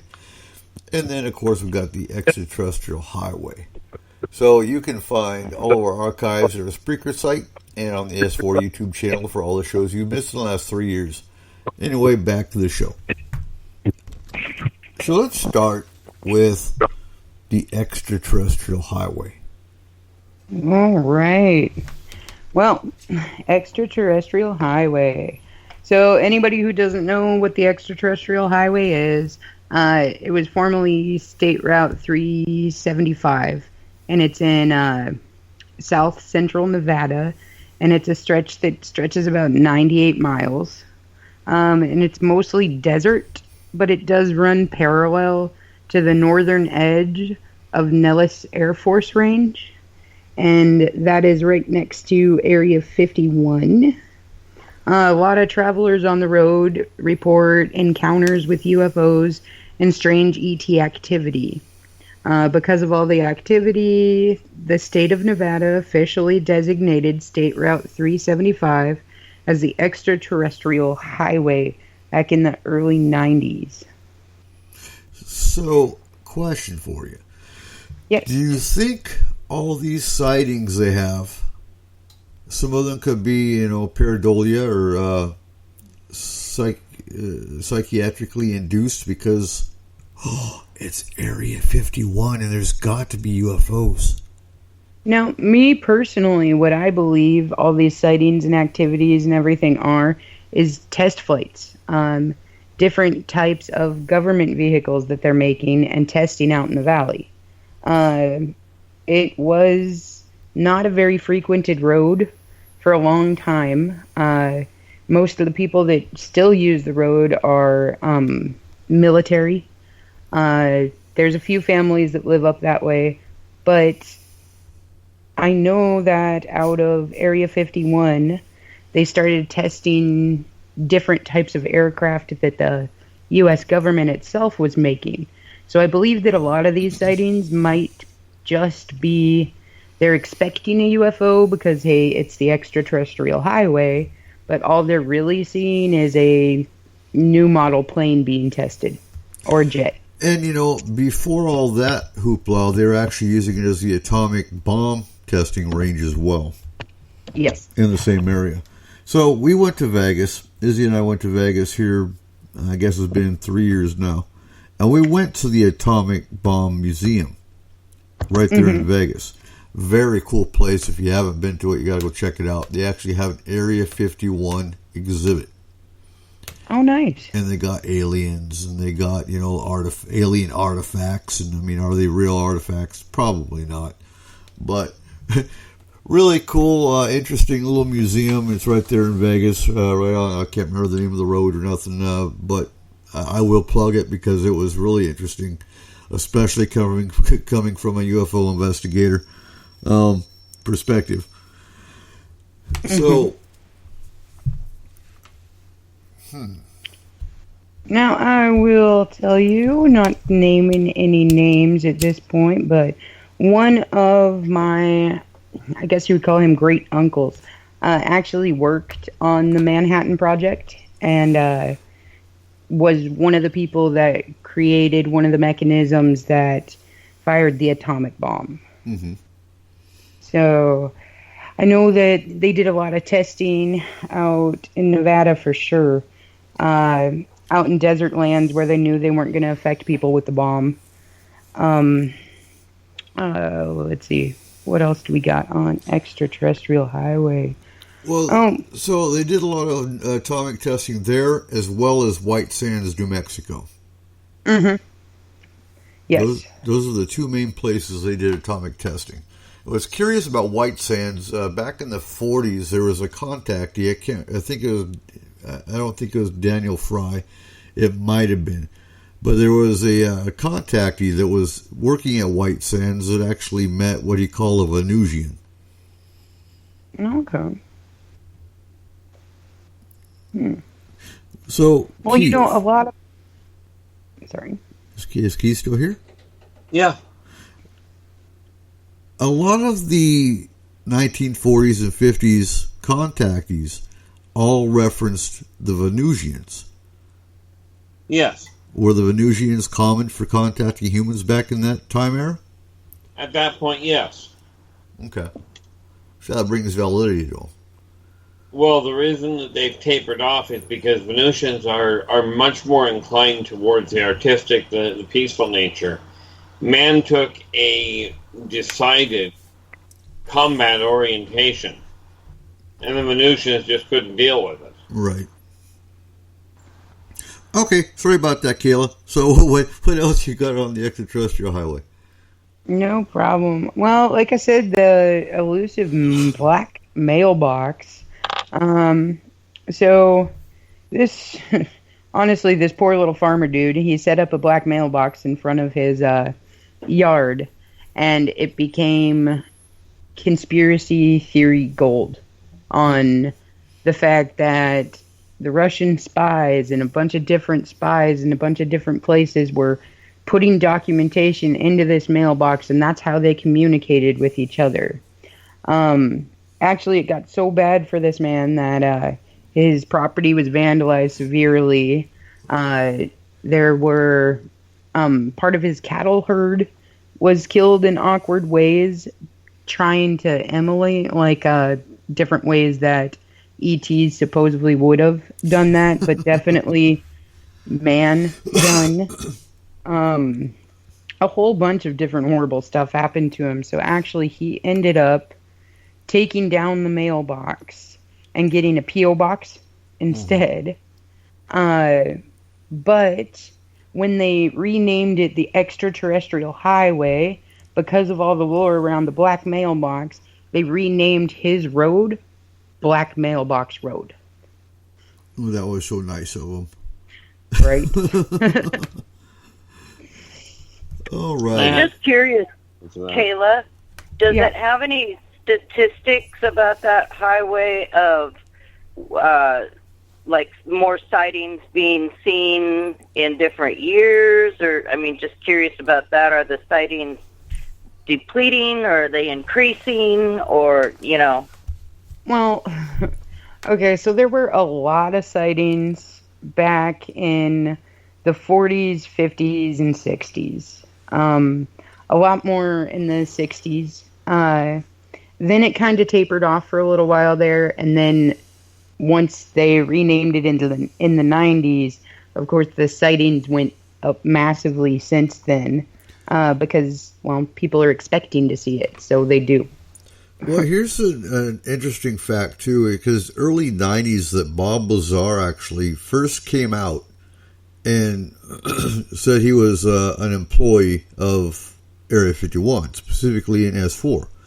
And so I'm wondering if because, you know, he popped up and said, I used to work in S4, if that was another reason of a spiked increase in sightings there. And that's why I've always wondered about the psychiatric aspect of it. Yeah, anytime that there's a major blockbuster or a major documentary released, when Ancient Aliens came out and so many people started watching it, and then there was a huge boom in the amount of sightings that people were seeing and the amount of connections that they were making with different things. So I think a lot of it, too, is psychiatric, and the fact that if you're being told you're going to see it, then you're more likely in your mind to see it. Yes. Right. Very much the case. Yeah, I would agree. Yeah. Independence Day was a big one. Area 51 was specifically mentioned in Independence Day in the first one. I can't remember if they mentioned it in the second one or not. I'll have to go back and watch it. Darn. I love the second one better than the first one anyway. Independence Day 2, they did mention Area 51 several times in that one. Yeah. Mm-hmm. And I mean, even Men in Black, something that's definitely supposed to be a comedy and all of that, brought forth a lot of people that never really looked into it before and were like, wow, that's kind of interesting, and would start checking out different aspects of different things, making different connections that they would have never made before. So, I mean, there is a lot to do with different documentaries, different blockbuster movies, and once people become comfortable with the concept of this being a reality, then they're going to make it a reality. Not saying that some of them don't definitely see what they see, but I think a lot of it, too, is what you're expecting. Exactly. Lisa brings up a good point in the chat room that,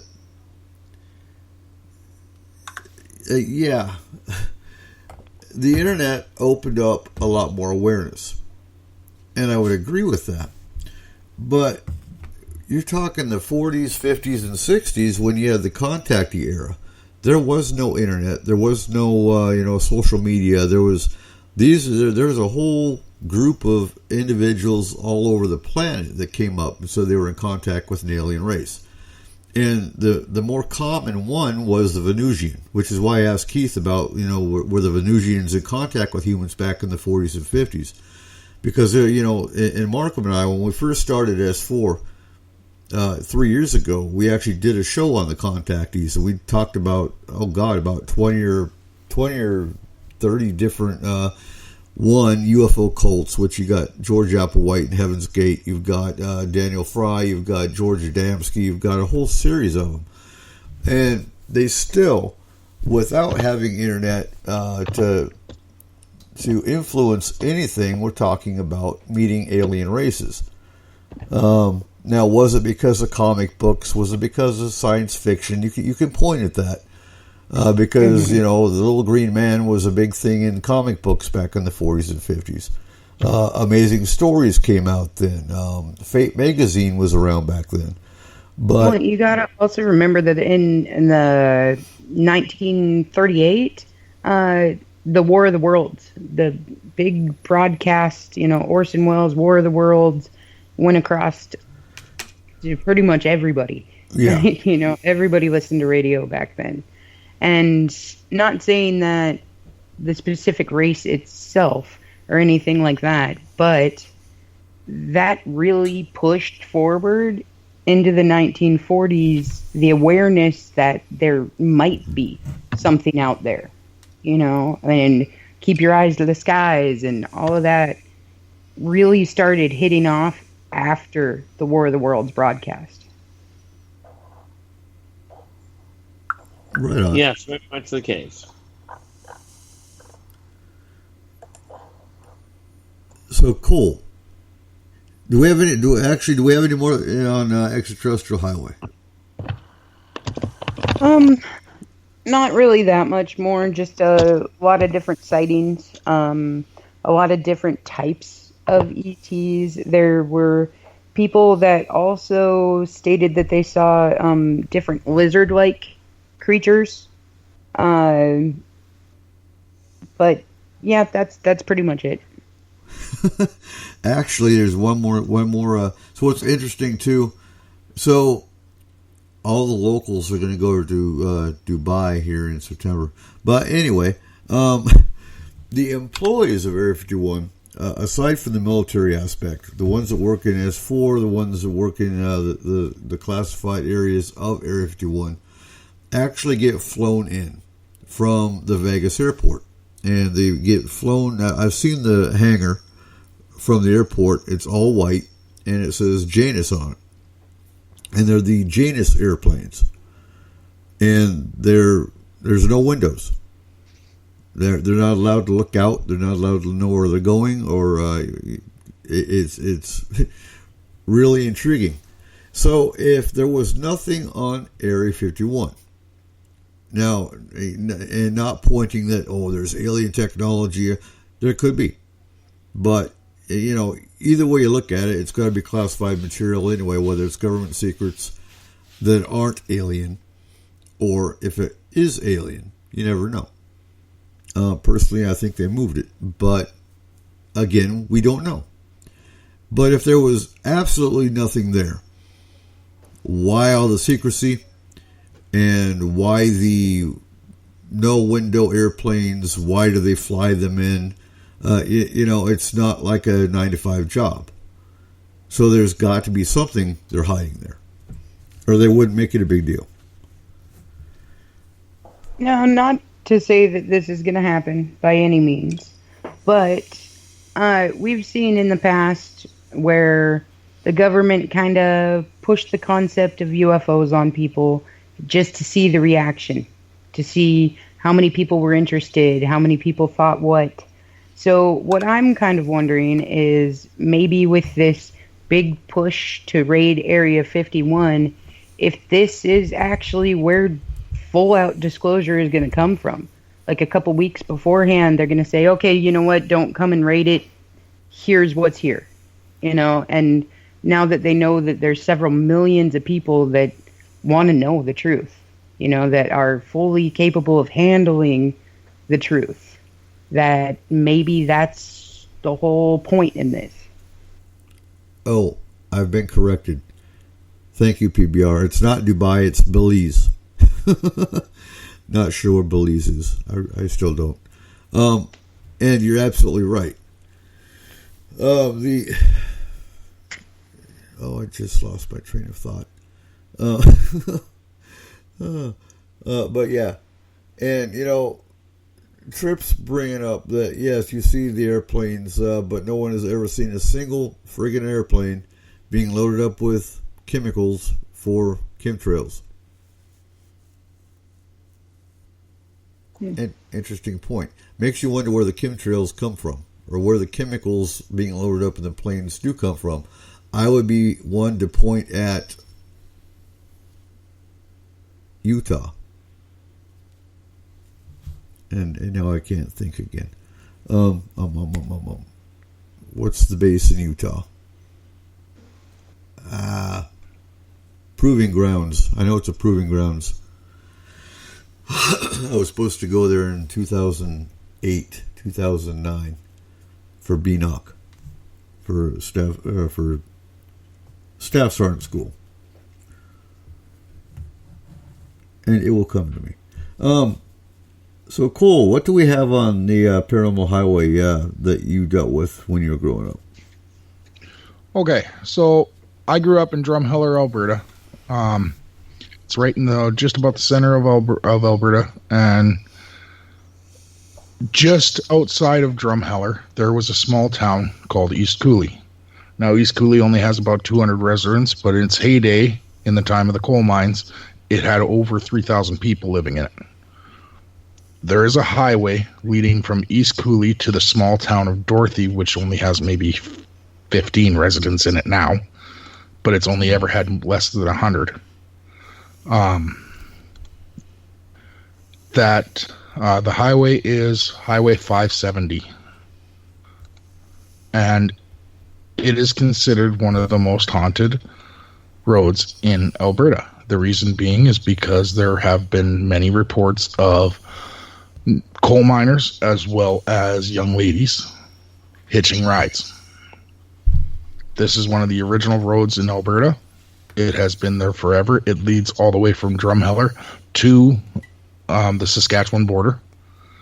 And it was actually featured in a movie, The Hitcher. Oh, okay. Yes, that is that road. That is that road. So there have been thousands of reports.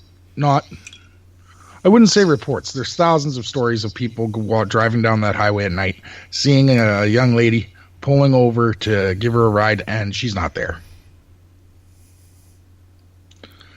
Now, if anyone knows what a coal miner looked like in the early 1900s, no one's going to stop and give them a ride.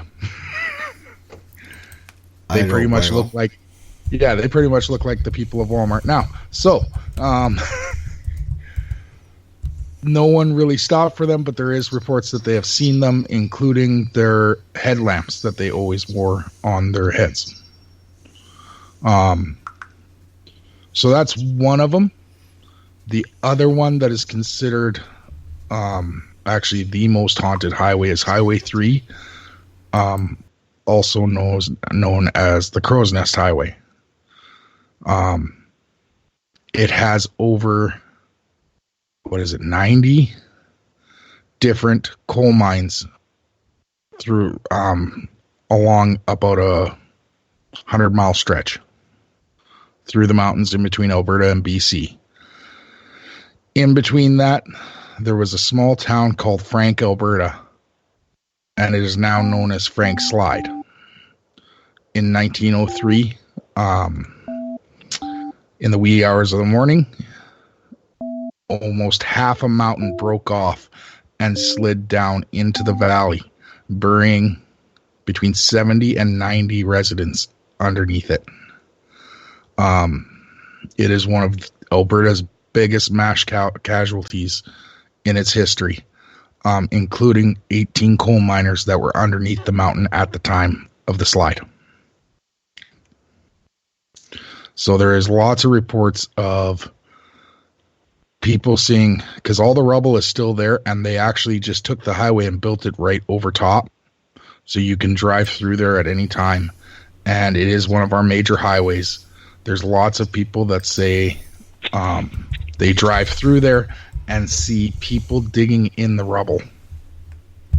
Right on. So, and they're looking for their families. That sounds kind of like Route 66, because there's been a lot of haunting reports on Route 66 as well, and it's old. Right? So I'm going to cut in here real quick. We do have Markham here on. How you doing, Markham? Hey, how's it going, Coop? Glad to hear you. Outstanding. Hi, Markham. Hey, what's up? Yeah, we called him in hot. So Markham's going to be on for the last 30 minutes of the show. We haven't heard from Markham in a long time.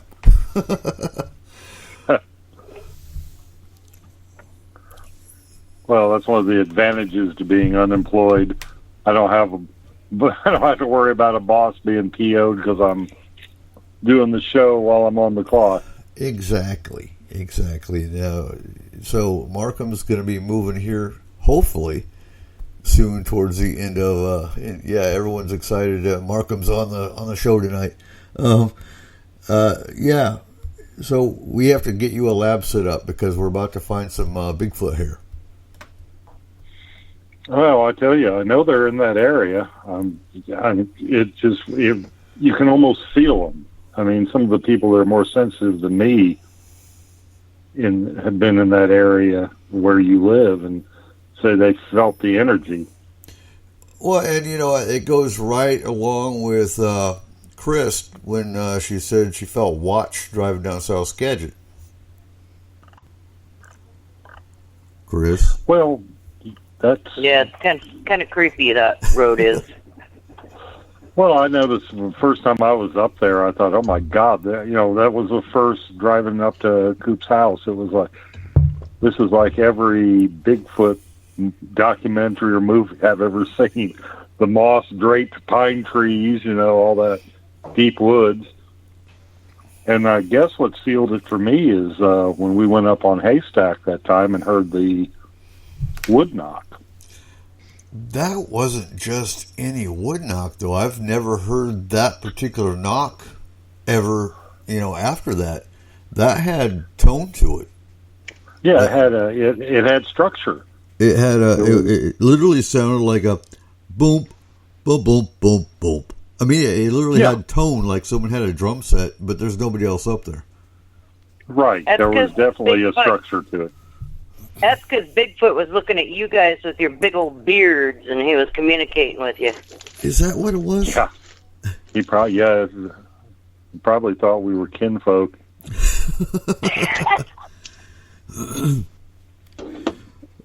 No, but I mean, that wasn't like when you watched Never Finding Bigfoot where they just bang on a tree trunk. This had a doof, doof, doof, doof. It had a loudness.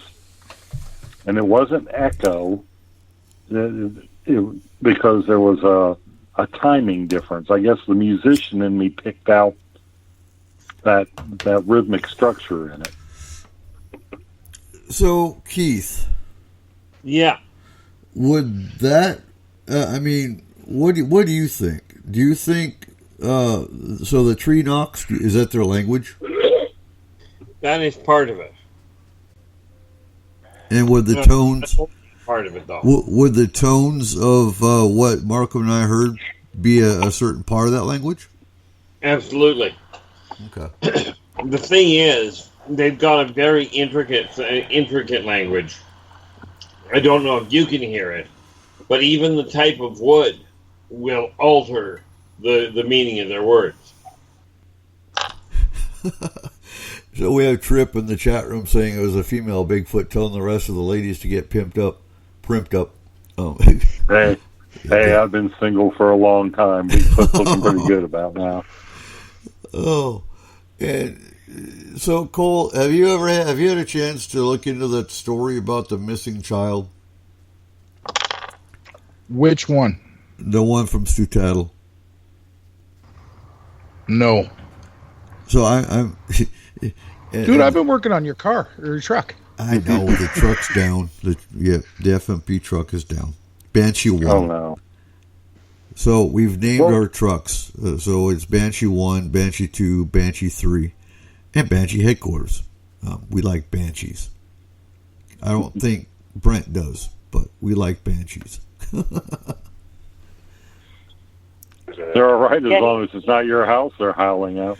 It wasn't about a year ago here in North Carolina, we had a missing child around New Bern where I used to live. And he showed up. I don't remember the details, but let's say he showed up like 2 days later, unharmed, and he kept talking. He kept describing what sounds like a Bigfoot was taking care of him while he was missing. Oh, is that okay? So that happened in North Carolina? Yes, that happened about a year. I'm thinking it was about a year ago. No. Yeah, if you're talking about the 3-year-old, the 3-year-old case just happened this last spring. That might have been it. God. Are we talking about the Hathaway case? And that's the one that kept saying the bear took care of me, the big bear. Yes, that's exact. Bang on. Yeah, that was it. That was this year. And there are bears in that area. There's been there's 70, I think it. There's a main drag between a highway between New Bern and Kinston. I believe it's 70, and there's been cases of bears being hit on the road. But I don't know. Some of the rest of the kids' story didn't sound like what black bear behavior would be. We don't have the grizzlies here. We have the black bears. And it just didn't seem right. But even a black bear is not going to take care of a child. So, the devil's advocate's going to say, well, bears have been known to take in kids for... But, no, it still it doesn't feel right. And, everyone's going to say, well, that's because you believe in Bigfoot. But, no. Bears don't take care of kids, they eat them. Right. Well, that area isn't really what you would think of. Well, between New Bern and Jacksonville, where they have the Marine base, it wouldn't be. It's kind of like Pine Barrens. A lot of that is. I can't remember the name of the pulp mill, Georgia Pacific or something. Not Georgia Pacific. Anyhow, there's a big pulp mill, and most of that woods between New Bern and over toward Jacksonville, North Carolina, is Pine Barren, agricultural timber. But if you head the opposite direction, you head east toward Greenville, that's kind of dense, forested swampland. If you go in the opposite direction, it's more like what you would think of as swamp ape, like Florida swamp ape territory. Cypress swamp, cypress knees. I used to fish on a little tributary of the Neuse River, and a lot of times with the cypress trees at your back at night, like my father-in-law and I used to fish all night, you'd feel watched. Like that kind of territory there felt kind of Bigfooty. Mm-hmm. Now, whether it's just because it was semi-swampy, cypress trees and the atmosphere, or whether there really was something there. And that's not that far outside the town of New Bern. Okay, the thing that got me about the case of, it was actually Casey Hathaway, went missing for 2 days out in the woods, and he was found in blackberries up 7 feet in the air. Okay, so first of all, he's a 3-year-old. He's not going to climb 7 feet in the air in blackberries. But the thing that got me with that was that he went missing in January. And anybody that knows hibernation periods for bears, they go into hibernation around November, and it's anywhere from a 4 to a 5 month hibernation period. Yeah, so depending on weather. There should not have been a bear out of hibernation at that point. And if he was very irritable. Yeah. Yeah, he's not going to be saving a kid. He's going to be eating them because then he didn't stock up well enough. Right, he woke up hungry. Exactly. Yeah. If it's warm, that's one of the problems they have. They've developed the mountaintop where my dad lives, and the black bears have been coming down into the, Mom and Dad had about 2 or 3 incidents where there was a bear on their porch. But if we have an unseasonably warm winter, they will come out of hibernation, and they're hungry. That's why they're coming around people. Black bears don't necessarily want to get around people. They're kind of shy of people. Matter of fact, the first one showed up. My mom yelled at it, and it took off. So, See, and that's what I'm saying. This they're boy hungry. They're looking for January. garbage or right. If that kid had been, He that would kid have would have been been a meal bear of food. opportunity. Yeah, he would have been bear food. He would not have been saved by a bear. It had to have been something else out there helping him out.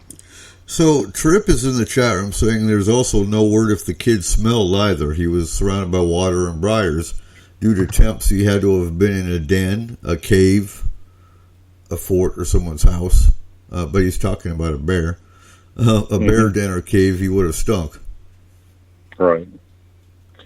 Well, yeah, that was another thing. The kid wasn't dressed for winter survival. Had he not had, if something hadn't intervened, the kid would have died of exposure. Exactly.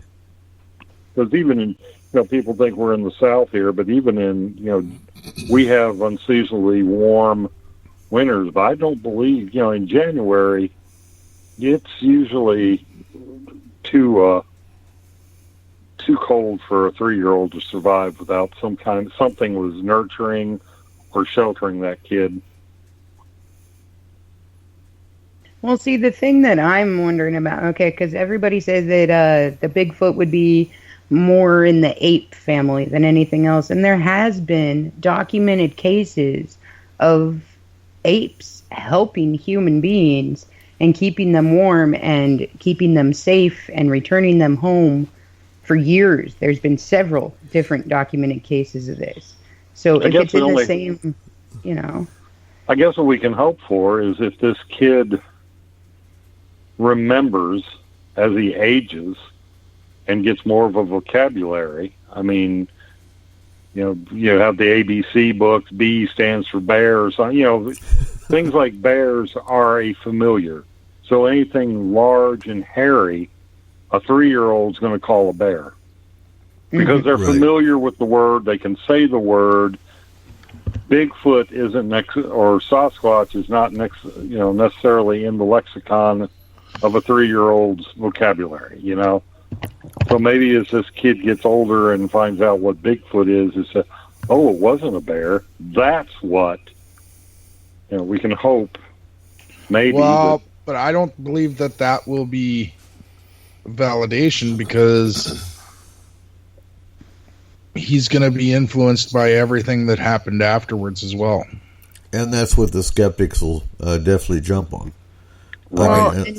Unless that child is a member of the FMP junior team or something and is, listens to us grown-ups talking about Bigfoot and aliens and spirits and whatnot, and they're ingrained with that. Yeah, you're absolutely right. Baby books and child books, they do have bear pictures under B. Mm-hmm. So they're going to look at what they know at the age of 3 and go, yep, it was a bear. Well, okay, and if we really want to go into the realm of maybe saying it's something mundane first, Tripp brings up a good point that, a lot of kids that live near the woods, they have hidden forts and different things like this. And what does every child of his age have? They have a teddy bear that they cuddle up with and everything else. So if there was some kind of a fort that him and his cousins made out there, he could have been in that fort, cuddled up with his teddy bear, But, like Markham said, you're talking January in North Carolina. It's still winter. He's still going to be subject to and I'm sorry, but teddy bear is not going to take away hypothermia. Oh, for sure. Teddy bear. I don't know. I've seen some at Costco that... One of the things, though, I mean, I've related this before. I had an experience when I was it had to be between kindergarten and 2nd grade because we moved that summer. So I grew up in an area where there was a international sensation called the Dewey Lake Monster. Mm-hmm. I grew up when I was in that age group. There was a wooded area behind the trailer park I lived in, and there was a swamp behind it, and there were fields beyond the wood. Anyhow, all I could remember, and what I'm getting at is, it might be a suppressed memory that comes to him later. I remember running home in a panic.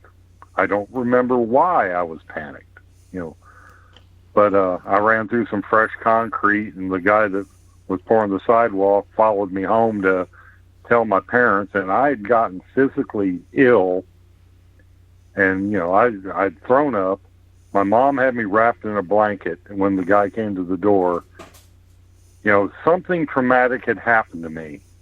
Well, I was doing research for something, and I ran across a proposed sculpture for the Dewey Lake Monster.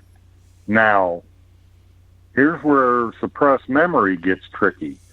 Did I encounter that creature, and it was so traumatic and so frightening that I remembered the fright, and I remembered running away from the swamp, but I didn't remember why I was running. Now, did I have this monster-sized gap in my memory, and that sculpture just happened to fit? Or did seeing that sculpture open up the rest of that memory? Well, what I found, for what it's worth, is that triggers like that, like sculptures, pictures, or movies, often trigger the memory surfacing again. Yeah. That's what I'm wondering. That would be my venture as well. It opened that door. Because as soon as I saw it, and I mean, I hadn't thought of that incident. I mean, it's in my memory, but it's not something that I mull over all the time. There's memories you think of frequently. Then there's others that every once in a while they pop up into your head because something similar happened. But as soon as I saw that frickin' sculpture, that memory came, boom, right to the forefront. And it was like the missing part of the narrative. Why was I running? I didn't even realize I had run through the wet concrete. The guy was pouring a new sidewalk for one of the trailer pads. Anybody's ever lived in a trailer park, you've got the concrete pads that the trailer sits on, and this guy had made, was making sidewalks to all, in all of them. So I didn't even realize I'd run through the wet concrete.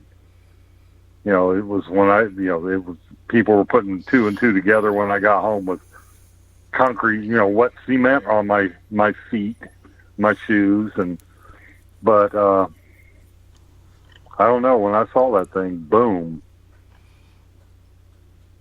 it just, wow, it just seemed like that was the missing piece of the puzzle. Because I remembered the run, I remember getting sick, and I remember my mom having me wrapped up in a blanket because I was, traumatized, but I couldn't say why. Well, what's wrong? What, just, I threw up and I was just in, a bad mental state. But that's, that was the only part of that memory I had. Right. But then when I saw that sculpture, it was like, it fit that narrative for some reason. So I have to think that I might have seen the Dewey Lake Monster back, probably would have been 68, 69.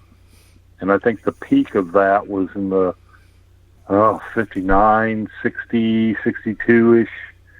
I think it peaked the year before we moved there, or the year before I was born or something. I was very young. I wasn't even in school when we moved to Michigan and lived there. So, it was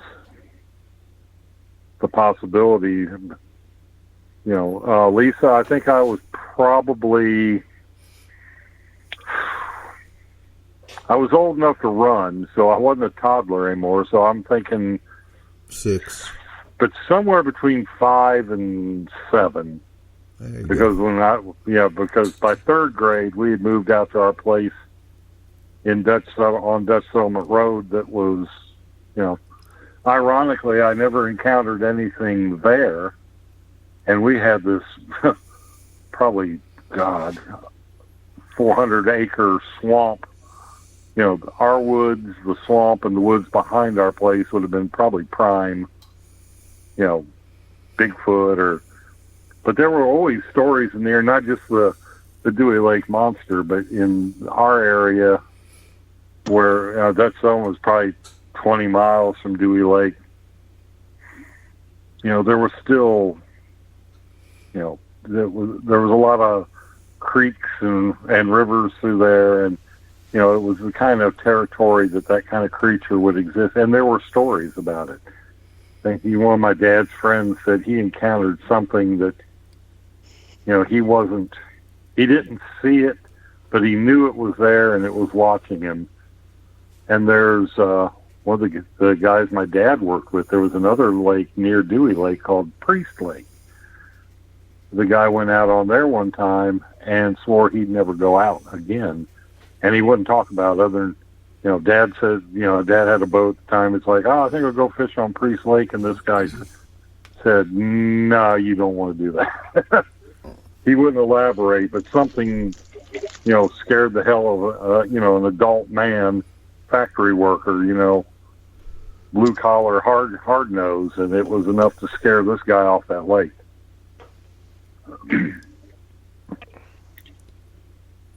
Excellent. Anything else happening besides Dewey Lake? I mean, was it a Bigfoot hotspot as well, or do you know? Well, like I said, that area had its stories, but it was rural. And I don't know how many of the stories that were circulating.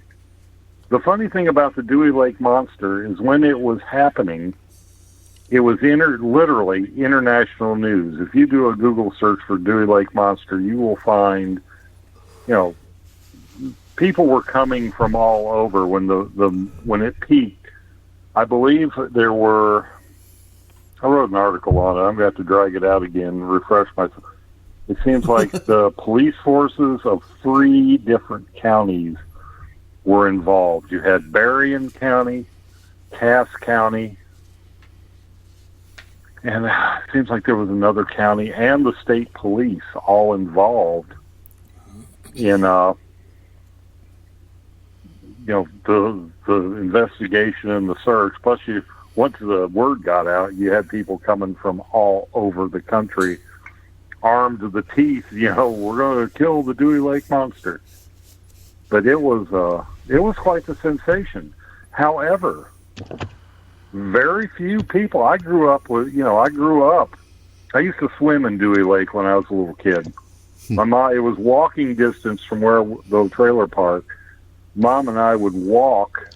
I'd take swim a little bit, and then we'd walk back. So I was that close to Dewey Lake. But very few people. I mean, I didn't know that there was such a thing as the Dewey Lake Monster until I'd stumbled across that damn statue. People didn't talk about it. And what's interesting is that's the same thing with abductees. Is it'll be usually with abductees, it'll be deer, it'll be owls, because of the suppressed memories. Because of the aliens, they can hide, they can screen themselves, but they can't hide the eyes. So it sounds like the same thing in that, you have a traumatic experience. Like a screen memory. Exactly. You have a traumatic experience. Your mind will close that door and put a block up, and it'd be like in your case, it was a statue. It would, in the abductee's case, it was the objects with the large eyes, which would usually be owls, it'd be deer, it'd be things of that nature. In some cases, things with big eyes, big luminous eyes. Exactly. So we're coming to the last 10 minutes of the show. Keith, where can we find your books? Well, right about now, directly through me, it is in Facebook Marketplace. The Elderbachian Chronicles book, the first one is out. Well, technically it's the 10th.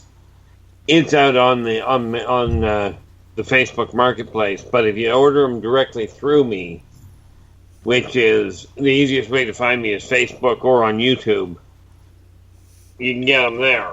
And of course, the Believing Yourself booklets are out. And you will be happy to know, I think right now I've got 56 of the races put into the book, into the first booklet of the races of the world that I'm planning on having at the fair, at the conference. Awesome. So, we'll be able to get the Alien Races book from R. Keith Andrews at the Paracon. Yeah, most excellent. I don't have time to get the pictures done yet. Right. But fine artist. I thought you had one.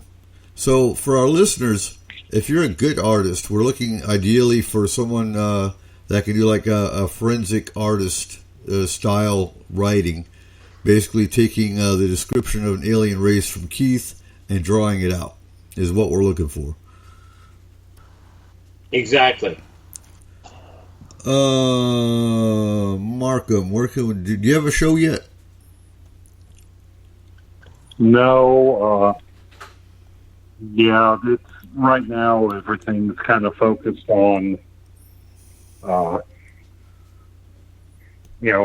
Dad's cancer is back. So right now, I don't have the luxury or the free time because I'm shuttling between Winston-Salem and Burnsville.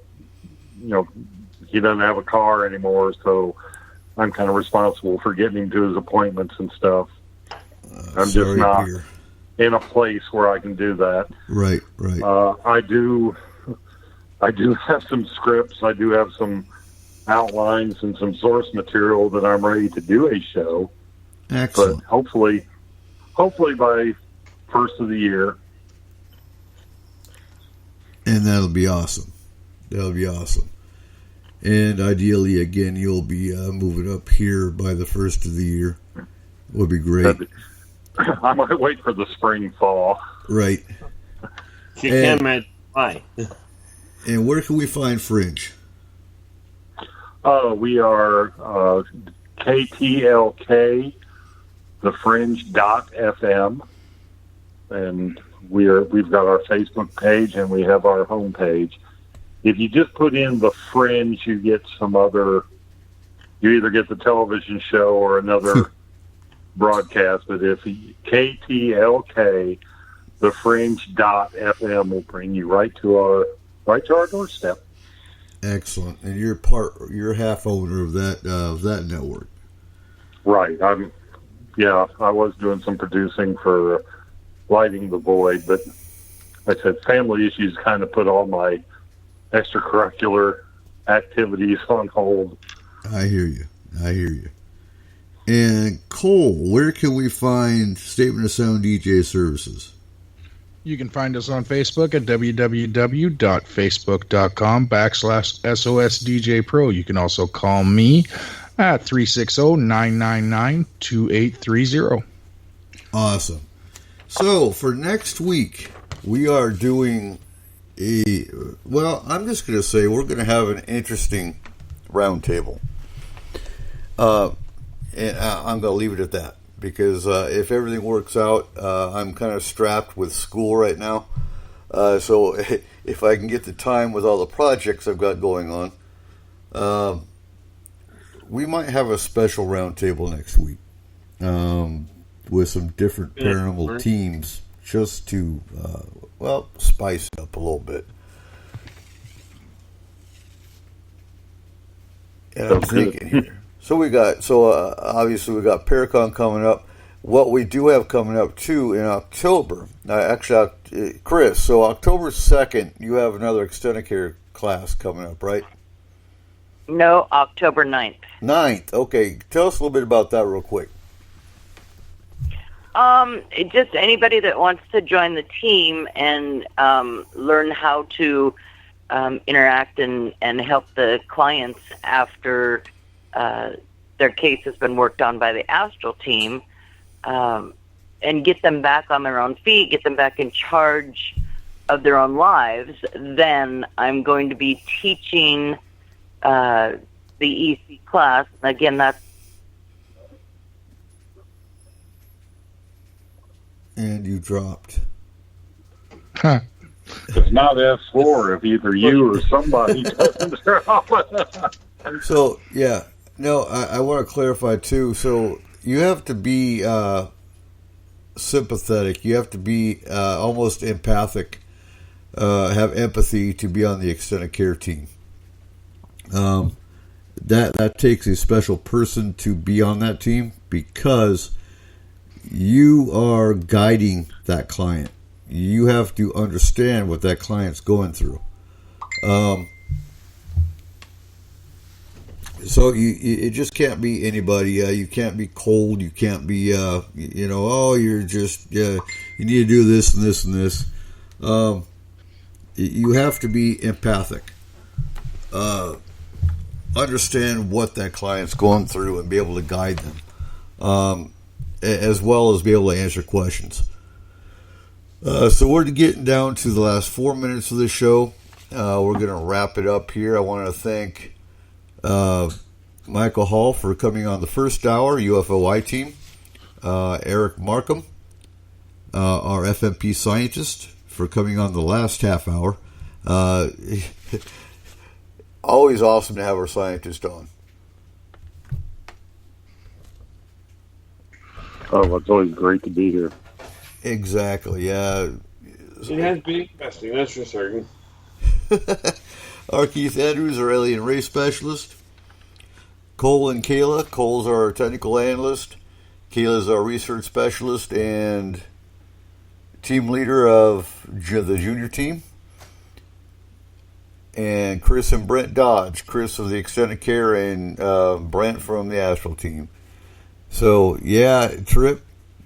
Time always flies by on S4.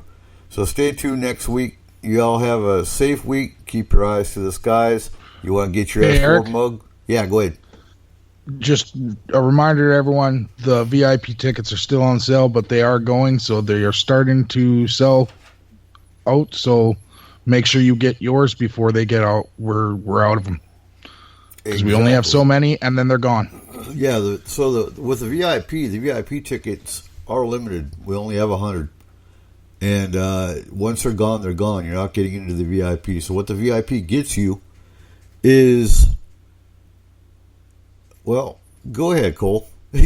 All right. With the VIP, you will get admission to Paracon. That includes all of our speakers and workshops. You will also get a bonus workshop with Dave Scott. You will get access to the Ghost Walk with Mike Warren and Ross Allison. You will also receive a special ticket to the round table, which includes dinner with the speakers and with the FMP team. With that, you'll also get your lunch paid for by FMP, and you will get an FMP t-shirt for Paracon. It is a one-of-a-kind t-shirt that is only being used for this Paracon 2019. It will never be used again. And then you will also get a paranormal swag bag from FMP and S4. Awesome. Yeah, so when we were at the fair, Cole went through that spiel about 100 times a day. So I figured he had it memorized. So just to clarify too, if you can't afford the VIP, that's fine, because the $10 general admission still gets you all the speakers in the workshops. We don't. Many of the Paracons, and I've looked at a lot of Paracons, they charge you by the speaker, and I've never thought that was right. Our Paracon general admission gets you all the lectures and all the workshops. But anyway, y'all have a safe week. We'll see you next weekend.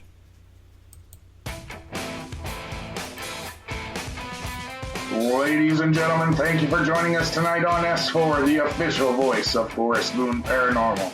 You can contact S4 through our website at www.s-4radio.com or on Facebook. Make sure you give us a like on our page and join the Forest Moon Paranormal group. If you are interested in advertising, take a look at our packages and contact Cole or Eric at 1-360-999-2830. Again, thank you. And remember, keep your eyes to the sky.